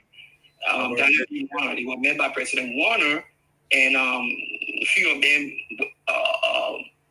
It should also be noted that the people in Barbados, in Crusville, were not all that came on the ship. Some people stopped in Millsburg, Harrisburg. Some people went on to Grand Bassa, like the Innises, the Greaves, right? They all ended up in Grand Bassa. Some people went to Cape Padmore. Some of them actually went back to the island also. So it should be noted, right? So that's what I wanted to highlight there. But I also wanted to be on this panel so that questions to these discussions, I wanted to be a part of it because my great grandfather is Samuel Holder on there, right? Samuel Tolkien Holder.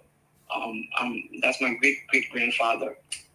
Thank you very much, and definitely next Sunday we'll continue this because I'm a history buff. We'll bring you on so we can talk about it because I was just about to go to your great grandfather's name, the Holders. So I will get to that. Thank you very much for your call. And guys, keep the calls coming. One Barbadian on the show enough, man. Can we bring all the Barbadian people here? The people from Crusville, I'm talking about the Douglases. Now we're talking about the Kings. We talk about the Thorpe, Thorpe. The Thorpes are also, I mean, a whole group of them. So we're talking about, and like you said, they got another family called the Eastman, but they were EASTMOND, not MAN, Eastman. Then they had the original, I think it's Edward Thomas Holder, Ellen Holder, Samuel Hall Holder, James Daniel Holder, Thomas Albert Holder. Then they had the Jackmans. Yes, they do have their profession here. Like the Palmos, they were mostly planters and business folks. So he's right. We got all the documents. We'll go over it together. But ladies and gentlemen, this is a very historic day. I just got one question, and the person is gone, but I can ask Michael. Yeah, I didn't see the 9 weeks on here. I'm still looking. Yeah. I will wait with the 347, but the sheet cut. But Michael, let me ask you this, and I know there's a whole lot of good to come out of this, but what is it that you guys are looking for? I mean, it's almost like when we were beginning, when we're beginning to get past this whole settlers and native divide. Here you guys are, you're coming to gin up this whole thing. And now this is coming into the fore again, and we'll be talking about settlers and native. What is? I mean, I know the economy of Barbados is a little, better than ours now. But what else do you guys expect out of this? So here's the thing. There are a couple of things. The first thing is that one of the things that I believe personally that we have failed as Liberians is actually to write our own history. We took our history from somebody else. Other people came and told our history. Okay, this is just an attempt for a group of people to tell their own history.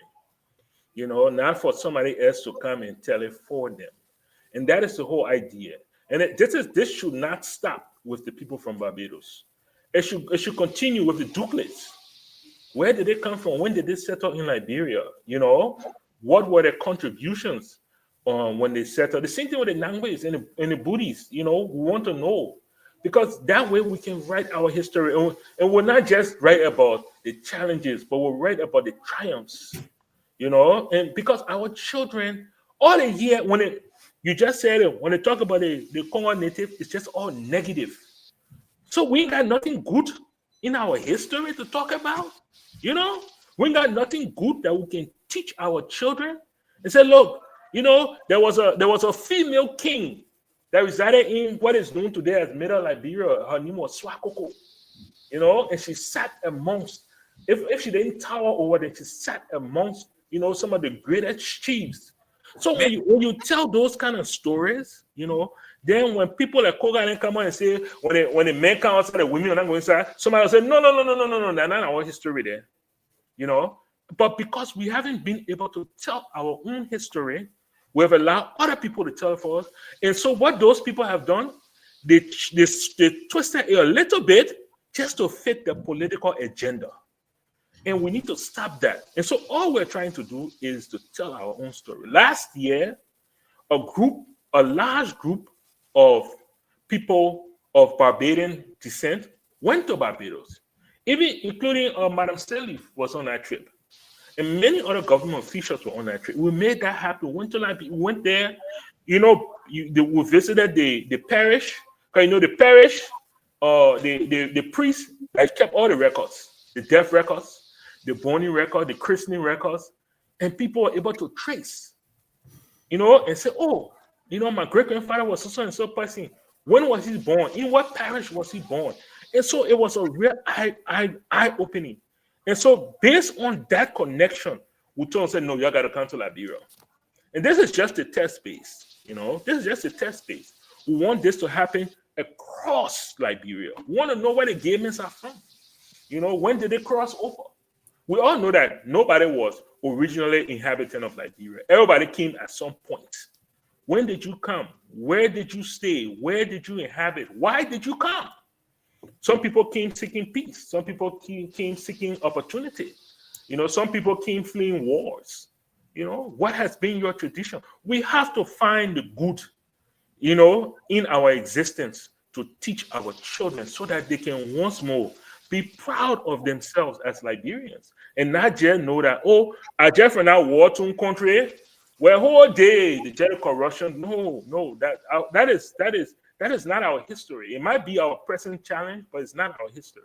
So my thing is to urge all of you, wherever you're from, pull your leg group together, start digging, start doing that, you know, and go back to wherever it is and resurrect those things so that we can finally put, if we do nothing else before we leave this earth, let's tell our own story.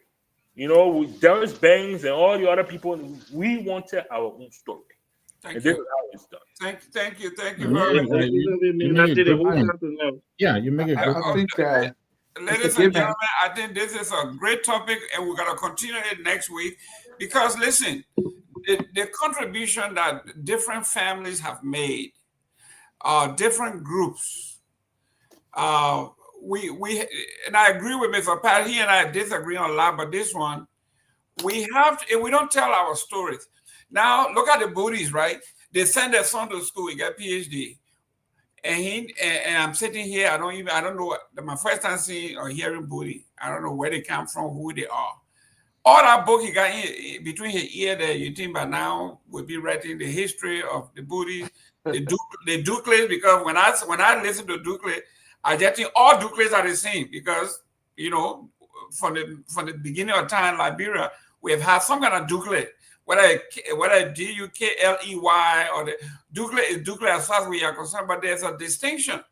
Like Mr. Kamara, I was talking to the Kamara, and the guy said, no, the other Kamara you knew in Basa, that name start with a C.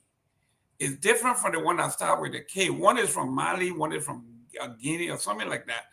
So I'm beginning to learn the differences between the names. Just a little spelling different. A letter here and there makes a big difference. So yes, when we begin to appreciate our own contribution to society, maybe then we'll be able, before we go to, let's do the last one real quick. No, Mr. Gimme, please, before you go, let's talk about some of the Southeastern names too, please. There is a Nimene, Nimene. Okay. There is a Nimely, Nimely. There is a Nimely, Nimely. So okay. Because I don't want to come up with they alone can blur their name. So let's talk about all right, you can go ahead. No, but ladies and gentlemen, this is what we are talking about. Look, you see, out of every terrible situation, some good things come from there. Because the people in the Southeast, especially the Crew and the Grable, they love to fight. They fought the frontier forces. They fought Marco Padmo people. They fought them tooth and nail. So what they did was they decided we are sending those people that fighting. We will not send education over there. We won't send anything. So the Catholics took over basically entire Southeast. This is why the Southeasterners are the most educated, most enlightened. You can, whether you like it or not, that's the fact. They got good Catholic education. They could challenge anybody. So they were not depending on the frontier forces. They were and that's why we'll give you the most presidents. They gave us the most for everything. Yeah. The most troublemakers too. Weapon more. We want to hear that. I mean, let's go ahead. Ladies and gentlemen, we'll come to that. But let's talk about the return of the true Whig Party. Mr. Clement, let me just make a 2-minute comment here before you move on. No, not 2 minutes. You can't. The 30 seconds. You can't go 2 minutes. I just wanted to say something Mr. Padmo said, and it's true, which is, unfortunately, our history, the history of Liberia, has always been written by people who were not Liberian, and I mean that in a general sense. So for that reason, we are talking about Crusville today. There are many other people that came from Jamaica, Guyana, and other places in the Caribbean, and we don't hear about those people because everybody is concerned with their lineage and their heritage. But there were other people from other Caribbean countries who were also prominent, but you don't hear them highlighted because again, the way our history was written, and there were a lot of other things that happened afterwards. Padmo said they were given a parcel of land, and even that we as native people, our experience of these settlements were not any greater. It wasn't great for us. So our experiences with these settlers, to say that it was something that we appreciated, no, but it was something that we had no say. In other words, it was almost imposed on us, and so we had no choice. And so, and that has continued up until today. I have a gentleman on the phone. He has an opinion. Your name and where you calling from? There's no need for introduction. Pamo, I came back for you. When you be doing your thing, don't put all Isa. Just because you came from Barbados, don't count about where the Duke came from. Let the boy, today we're talking about you. Yeah? The place you came from will know where you came from. And by the way, the Douglas, it's difficult to talk about Douglas history. Just to put it out there. The Douglas, they ain't Gola. The Douglas, they ain't Vi. The Douglas, they ain't Mende. They ain't Bandi. They ain't Madingo. So which one of the Douglas are you looking for? So by the way, the Camara, the one with the K is the Anglophone, the ones that come from English-speaking countries. The ones with the C are the ones, the Francophone. The C's are from Guinea, Ivory Coast, you name it. The K's, you find them in Liberia, they're in the Mende, they're in the Madingo, they're in the Vi, there's even some in the Kisi, there's some in Gola, and so on and so forth. So to get our own history then, it will be hard for you, but more let them what you want to do, yeah?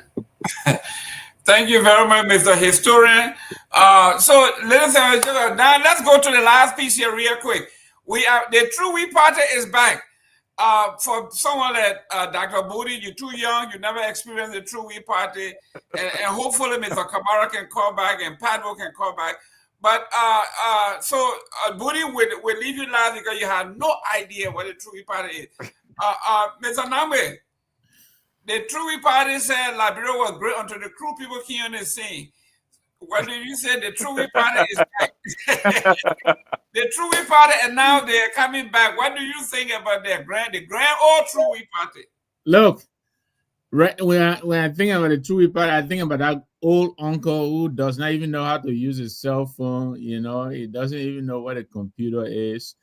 I mean, look, they are Liberians. They're welcome to act in the space, but it will take them. I think they will need some adjustments. They need to learn how to compete with ideas in the space, because for too long, when they were active, it was, all right, the next job is mayor. All right, Jerome Gayman is the mayor.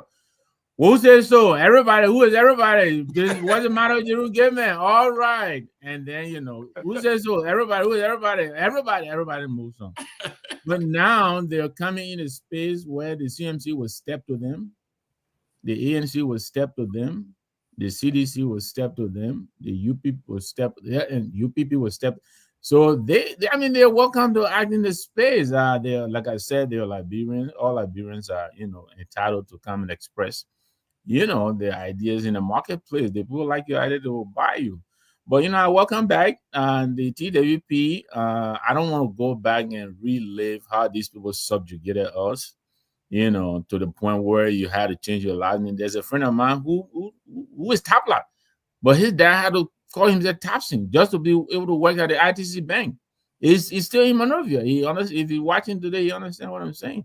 So they really, really did dealt us a bad blow, and they did this to us for over 100 years. But we're moved on now. We're trying to put the past behind us, and that's why I was asking Mike, whether this whole Barbados thing will not begin to to revive some of the perceptions of the settlers, how they dealt with our people. But I'm right now. I'm in a very, very forgiving mood. I'm in a patriotic mood. All of us are Liberians. The TWP is welcome on the scene. They can come and let us compete. If the people think they're ready to take over the country, they will give them the chance. So I like to welcome them. Great. Ladies and gentlemen, you are a historian. This is the flag, the symbol of the grand old True Whig Party. They are just like the Republican. They are the elephants. And their flag is the green and gold with the red circle oval with the TWP in the middle. And it says here briefly, the TWP, the True Whig Party, also known as Liberia Whig Party, LWP, is the oldest political party in Liberia and Africa as a whole. Founded in 1869 by primarily darker-skinned American Liberians in the rural areas of Liberia. Its historic rival was the Republican Party. Following the declines of the latter, the True Whig Party dominated Liberian politics from 1878 until 1980, 130 years. The nation was virtually governed as a one-party state under the TWP, although opposition parties were never outlawed but were not allowed to participate in government. Mr. Booty, somebody just said here, isn't that ironic that the True Whig Party is coming back under Joseph Boakai? Joseph Boakai is running the country as though he's running a single-party state. Why he says, remember, he grew up under Tubman.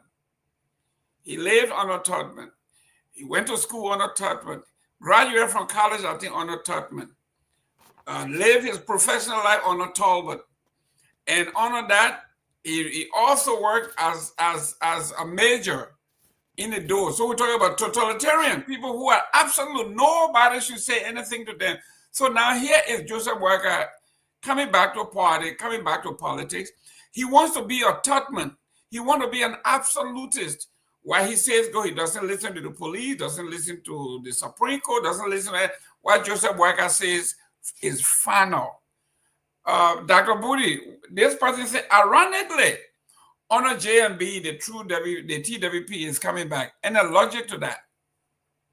Well, I don't think it's connected to Joseph Boakai in any way, shape, or form. I think it is good for Liberian politics that the True Whig Party will resurrect from the dead.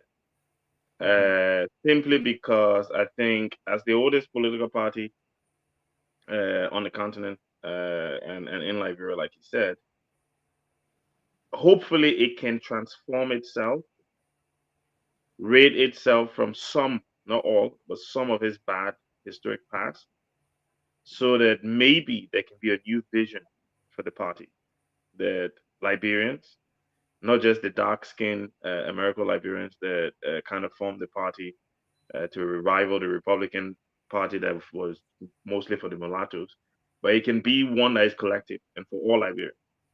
I think if the vision of the party captures the minds of the Liberian people, then not only Mr. Patmo then will be in the party, other Liberians will consider the party as viable. But look, the more voices we have questioning the nonsense that's going on in our country right now, the better.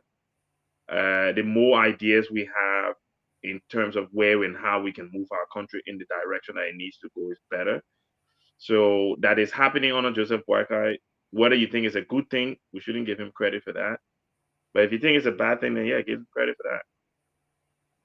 Thank you. Mr. Dukley, you got the last word on here, then we'll go to Mr. Padma for us to close here. The True Whig Party, say all you want to say about the True Whig Party. They were in the minority, they were in hostile territory, they had to do all they could to survive. And whatever it took, the end justified the means. They did as much as they could on a foreign soil, small in numbers. They had to extend to their cousins across the water to come and help boost their numbers. They needed artisans. They came. They needed plumbers. They needed masons. They needed builders. They needed pastry makers. And they brought them in to establish a nation. What's wrong with the True Whig Party coming back? Well, I don't think there's anything wrong with it coming back. And I think if I should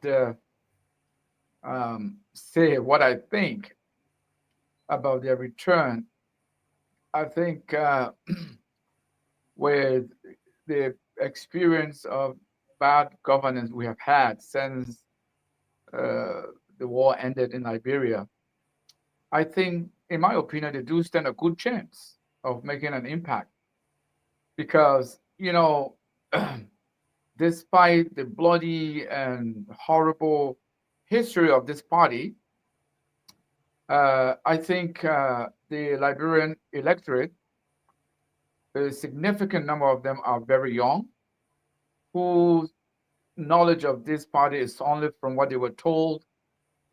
And so most of them did not live to experience what this party did or what the party stood for then.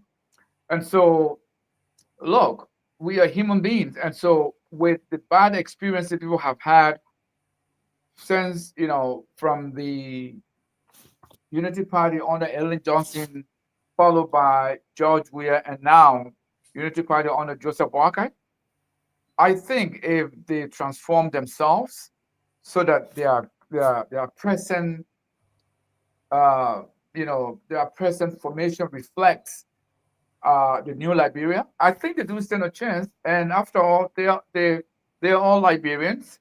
They are entitled to be part of the political space.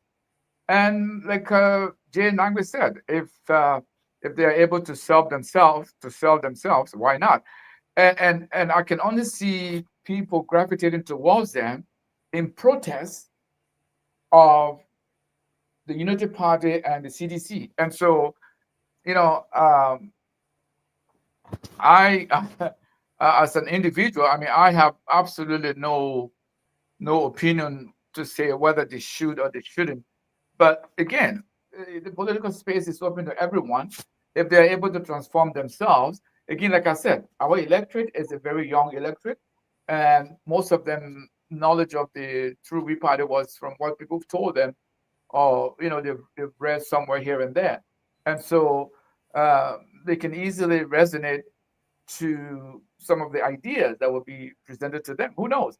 So I can definitely see a situation where this party can become a dominant force in our political space, simply because people are sick and tired of the Unity Party and CDC because of they haven't done anything to improve their lives. And we have even at one of the programs, I remember Dr. Budi said, I want the Congo people to come back, even though some people have difficulties with that, when you refer to the Congo people in that manner. But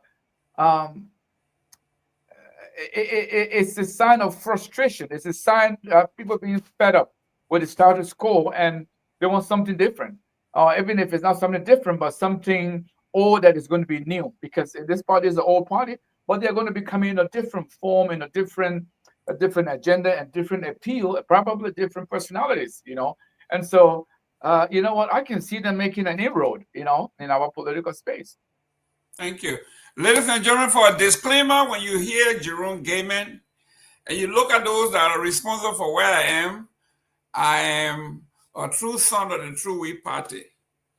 My godparents in the AME Church in Buchanan, Dr. G. Franklin Holt, A. Wellington Campbell, in Monrovia, the woman who was responsible for the young people, Louis York, the Wilsons, the Brockwith. These are folks that took me in and made me who I am. So I am a beneficiary of the TWP to some degree, a large degree, and I'd appreciate that. Yes, there was some terrible policy, but they did some great stuff. And them coming back, I see no reason. They have learned some good lessons. They have learned some terrible lessons. And I think with the right kind of chemistry, we can combine the good thing and synthesize. But their idea of leadership, Baka Matthew always used to say, it's always the orientation. Now that we all have different orientation, if we were all together to Liberia to do something for the country, we do it better, we do it differently. So I welcome the return of the TWP. I think they have a lot to give to the country, and we have a lot to learn, and together we can build a better Liberia. Mr. Padmore, your 1 minute of closing so we can go, and I think what they got, hour of relation coming or something, but go ahead. Oh, okay. I didn't get a flyer, so I'm not sure if that one. Okay, so then it's next Sunday. Okay. Yes. Yeah, I mean, the irony of the TWP is, they were created because they felt marginalized, and so they decided they would, kind of occupy their own space. But power corrupts. Absolute power corrupts. Absolutely. I mean, I would urge them, if they want to be part of the political dispensation of Liberia, okay, they're Liberians. And if that's where they find their niche, good for them. I hope they do some rebranding. And I hope, they do some restructuring, and they come out with a solid message. Liberians, that's what Liberians really, really, really miss right now is leadership with a solid message. And not that same old, if you vote for me, then I'll give you a job.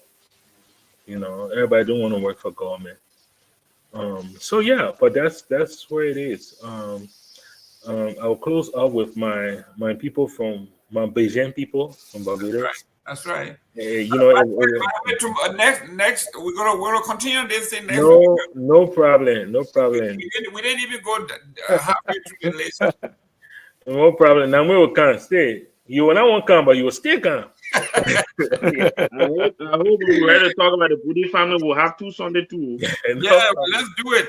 No problem. But I'm glad that that Liberians are learning about their true past.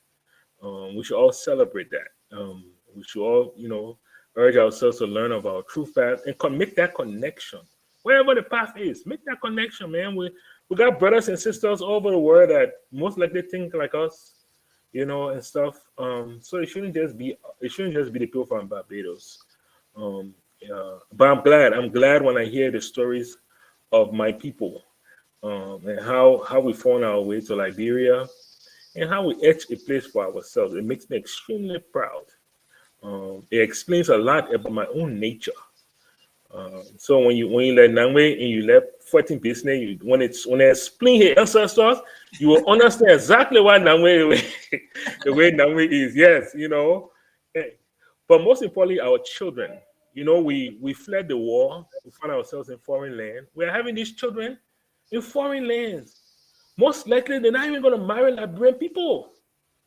We stand at risk of losing our identity from generation to generation. So it is imposed upon us to teach these children where they are from, why they think the way they think, why that name Nangbe, even though you're half an entrepreneur, you will carry that name, and you will every class you go in, the teacher, are you 10,000? Can you spell that for me? But it's important that they carry that name, and I'm just picking on Nangbe, But yeah, they need to know that. It's important. It's important on us. So I celebrate this. I look forward to more people, more of our people. And the reason why I pick on Dukle, because I learned about the Bapolu Kingdom. I believe that's what it was called, right, Dukle? And the Bapolu Kingdom, yeah. The greatest chief was Dukle. But for Dukle, the settlers would not have survived. It was Dukle, that stepped in, and helped them. And, but now we don't know those stories. Every time we talk about country native, we just everybody was just fighting. No. Those people survived because different groups of native people stepped in with mutual respect and, and interacted with them. So, yeah. But it's been a great show. Thank you so much, Mr. Gaiman, for another Sunday, and we look forward to next week. Thank you. And ladies and gentlemen, I come from a family of surveyors, and my brother just passed, and he left me documents of some of the original families in Liberia. And I'm looking at some of these deeds, copies of the deed from 1822, 1824, 1920, 1902. And there's a document here of a deed that was signed by the Warners, and it was a land grant given to the Patmores. And I have those deeds. I have the Duns. I have the Harmons. So we got, some of these deeds are so old. I have them here, and I'm glad that my brother was able to catalog it and bequeath them, that I bring them. He said, make sure that you make them electronic, scan them, and have them. So I have documents here that goes back almost 200 years. Some are copies, but I got original deeds of folks, transactions that were made, how much they paid, the coordinates, how they got there. So this is a truth of history here. So yes, when we are talking about these things, we want our folks to understand that we have not always fought. We have kept history. And those are us who have the opportunity now to have a space. Who led writing. Dr. Dukley is here, Honorable Dukley is here, Dr. Booty is here, Honorable Victor Nambe. If he were just to do his own oral history from his own political, let's say from high school to where he is now, it's a whole book. And we have to begin to do those things.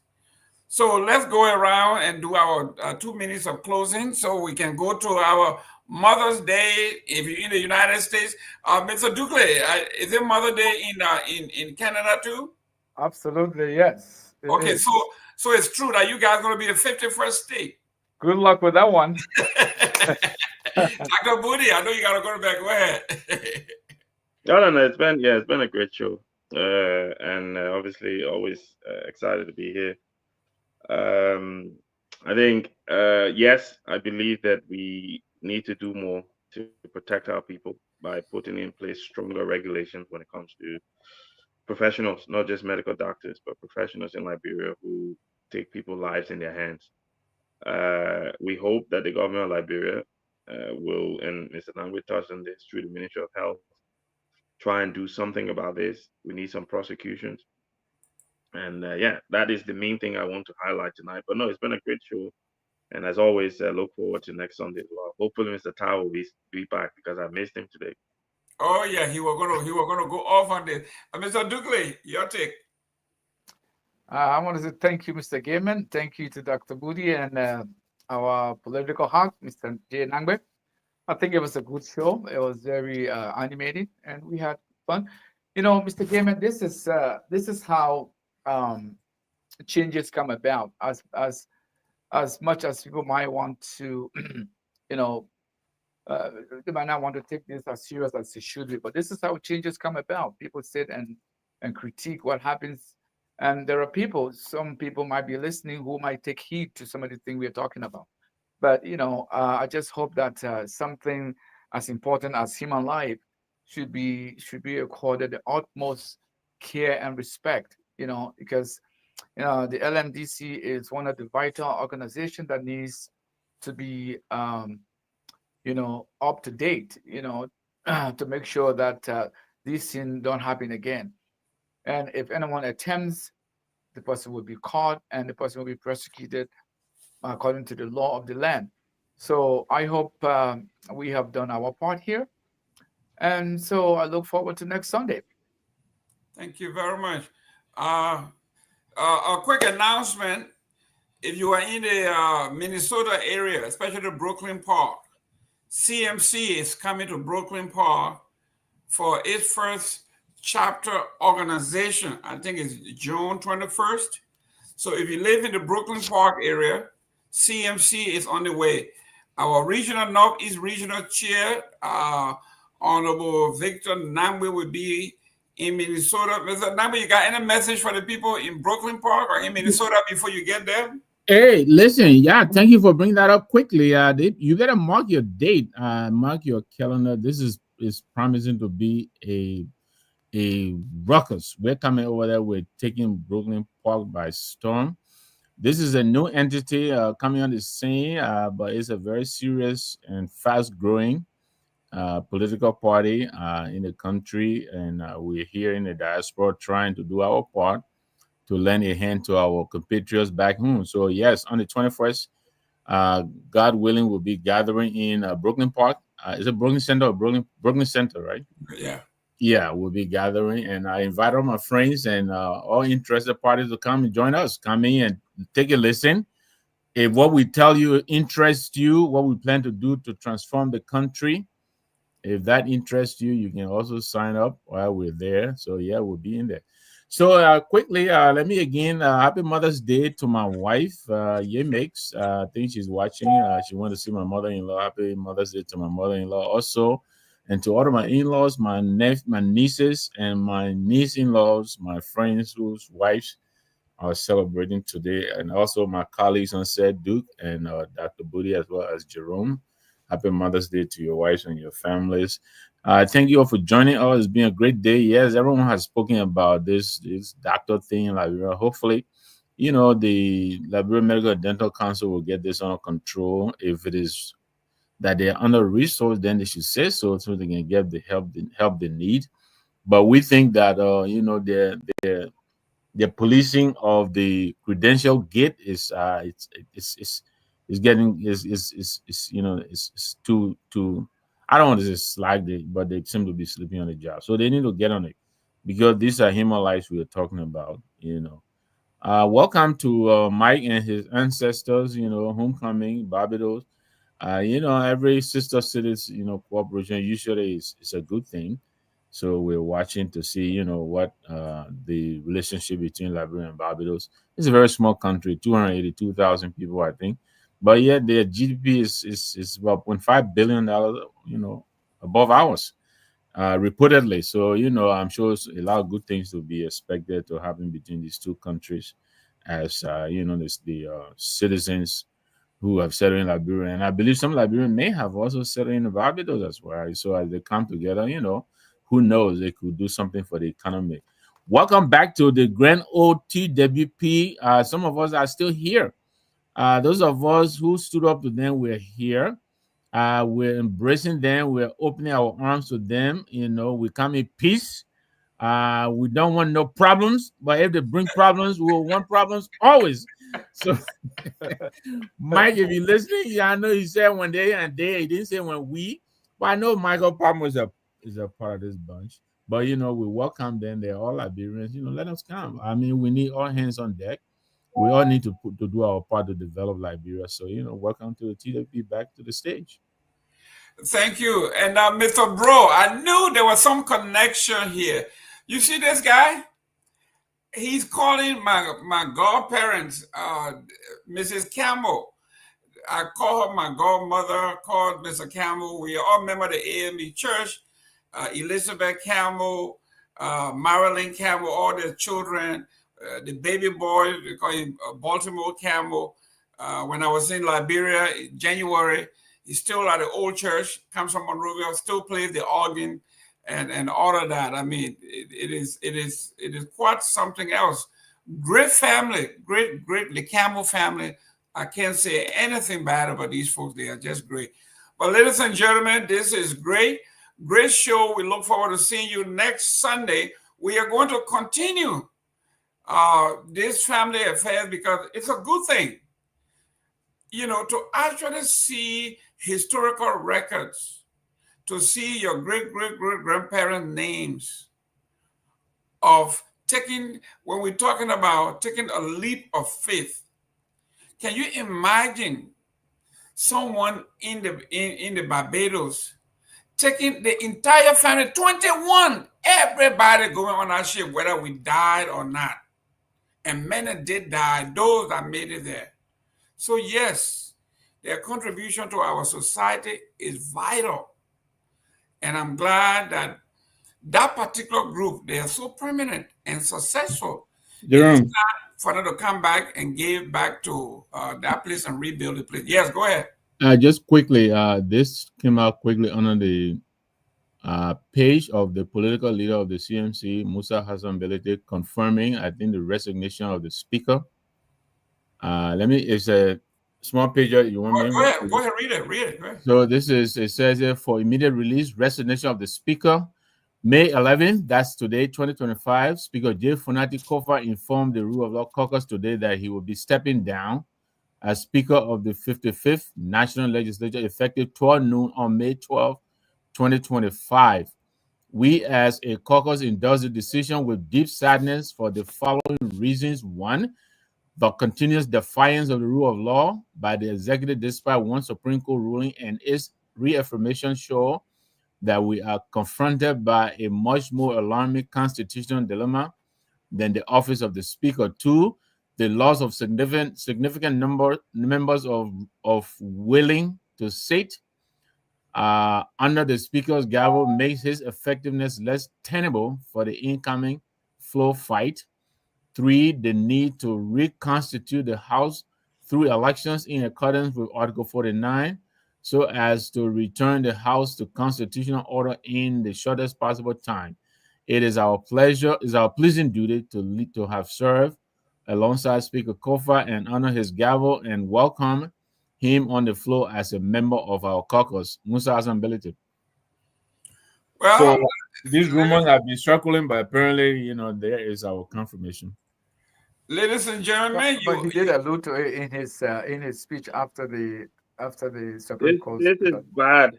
This is bad. This is a poor, coward decision by the Speaker. Having fought all these months, having had some of us say to him kudos for pushing and fighting for the rule of law, to now walk away at the 12th hour when nothing has been clarified yet. When like Mr. Gaiman said, the same people who say they didn't respect the Supreme Court ruling went back to the Supreme Court to reapply or resubmit or whatever. He's letting those of us who've stood by him, even though we don't care about him as an individual, we care more about the office. This is wrong. And he doesn't understand the power of the office that he's held. That he should have gone long time ago instead of wasting the country's time. Yeah. Absolutely. Well, I hold a contrary view, and I'll be quick. I supported the Speaker throughout. Everyone here knows my stance on this, but I also indicated that I think it is about time that he bows out because it is evident, given the conduct of the executive, J. Funati Kofa is not going to go anywhere with this fight. He could fight forever. I think he has made his point. And I think for the love of country, I think he has made his point abundantly clear. He disagrees with what is happening, but I think he's stepping out of the way so that the country, just like we were saying recently with Mo Ali and others, investors are running away from this country. And I don't think it's cowardice on his part. I think actually it makes him much of a bigger person to say, you know what, I know I'm right. I know I'm right. But I would disagree with you on this one. I'm going to give You've not always supported the Speaker. You've even had to apologize to me because you had said that the Speaker should resign and blah blah blah blah blah. No, it's the same thing I've had that the Buddha. I always said I thought he made his point, and I thought there came a time when he should call a press conference and announce that he has accomplished what he wanted. He wanted to show that this government is not abiding by the rule of law. But look, and that's the accomplishment right now, what he has accomplished by walking away now, is that look, we can do this thing again. Just apply as much pressure as possible, drag it on for as long as possible. The Speaker will resign. That's what he's accomplished. That's exactly what he's accomplished. So he's wasting our time.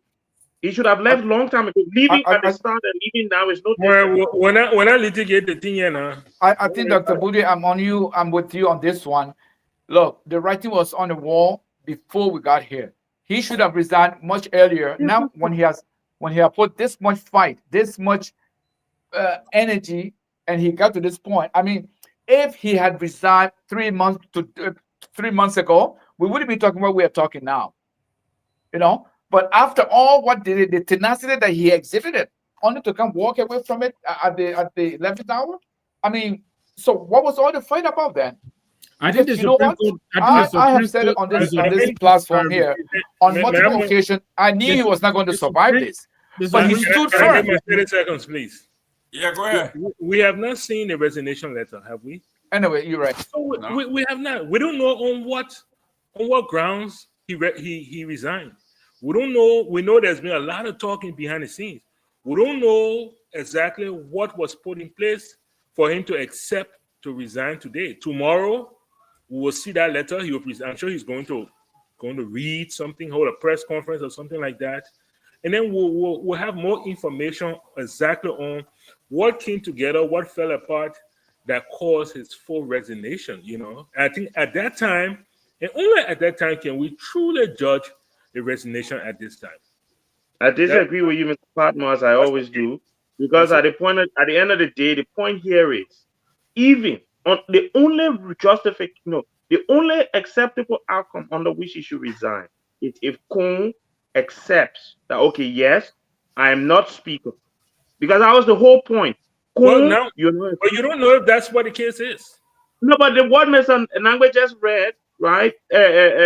Honorability is privy to these conversations. What he just wrote, if there was anything in there that Kung has accepted, he was going to say in his post that Kung, no, you can't do that.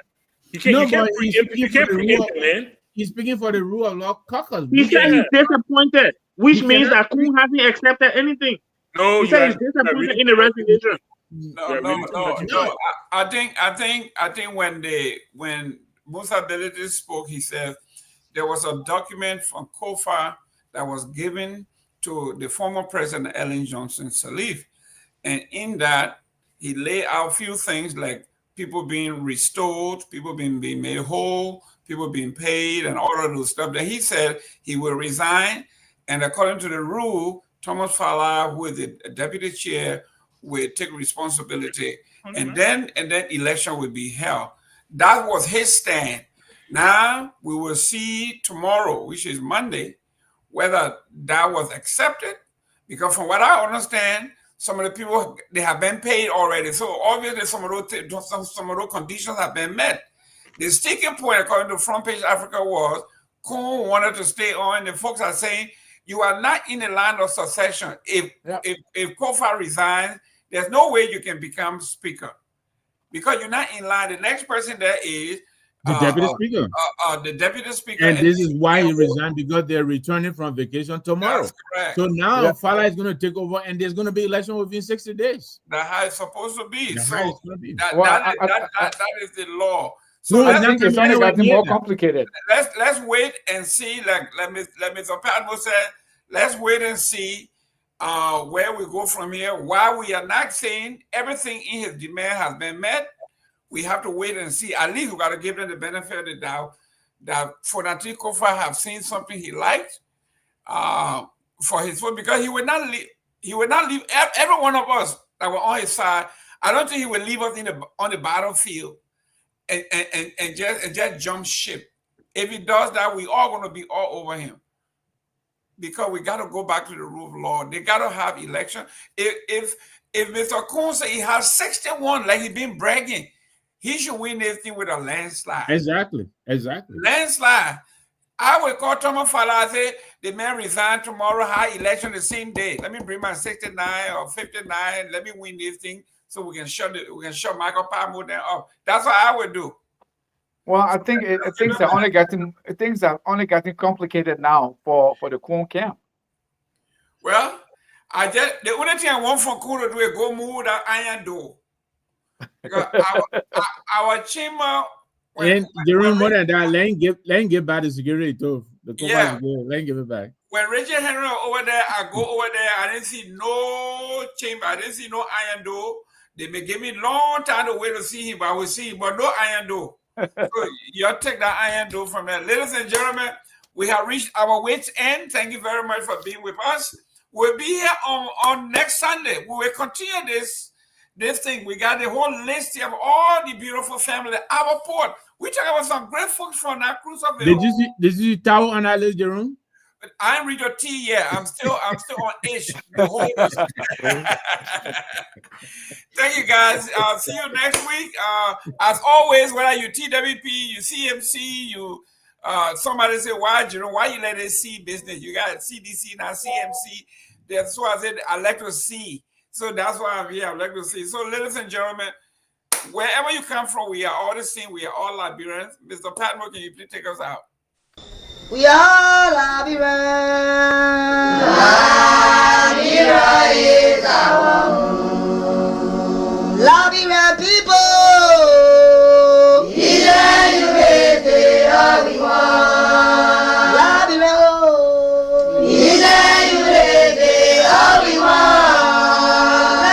Liberia.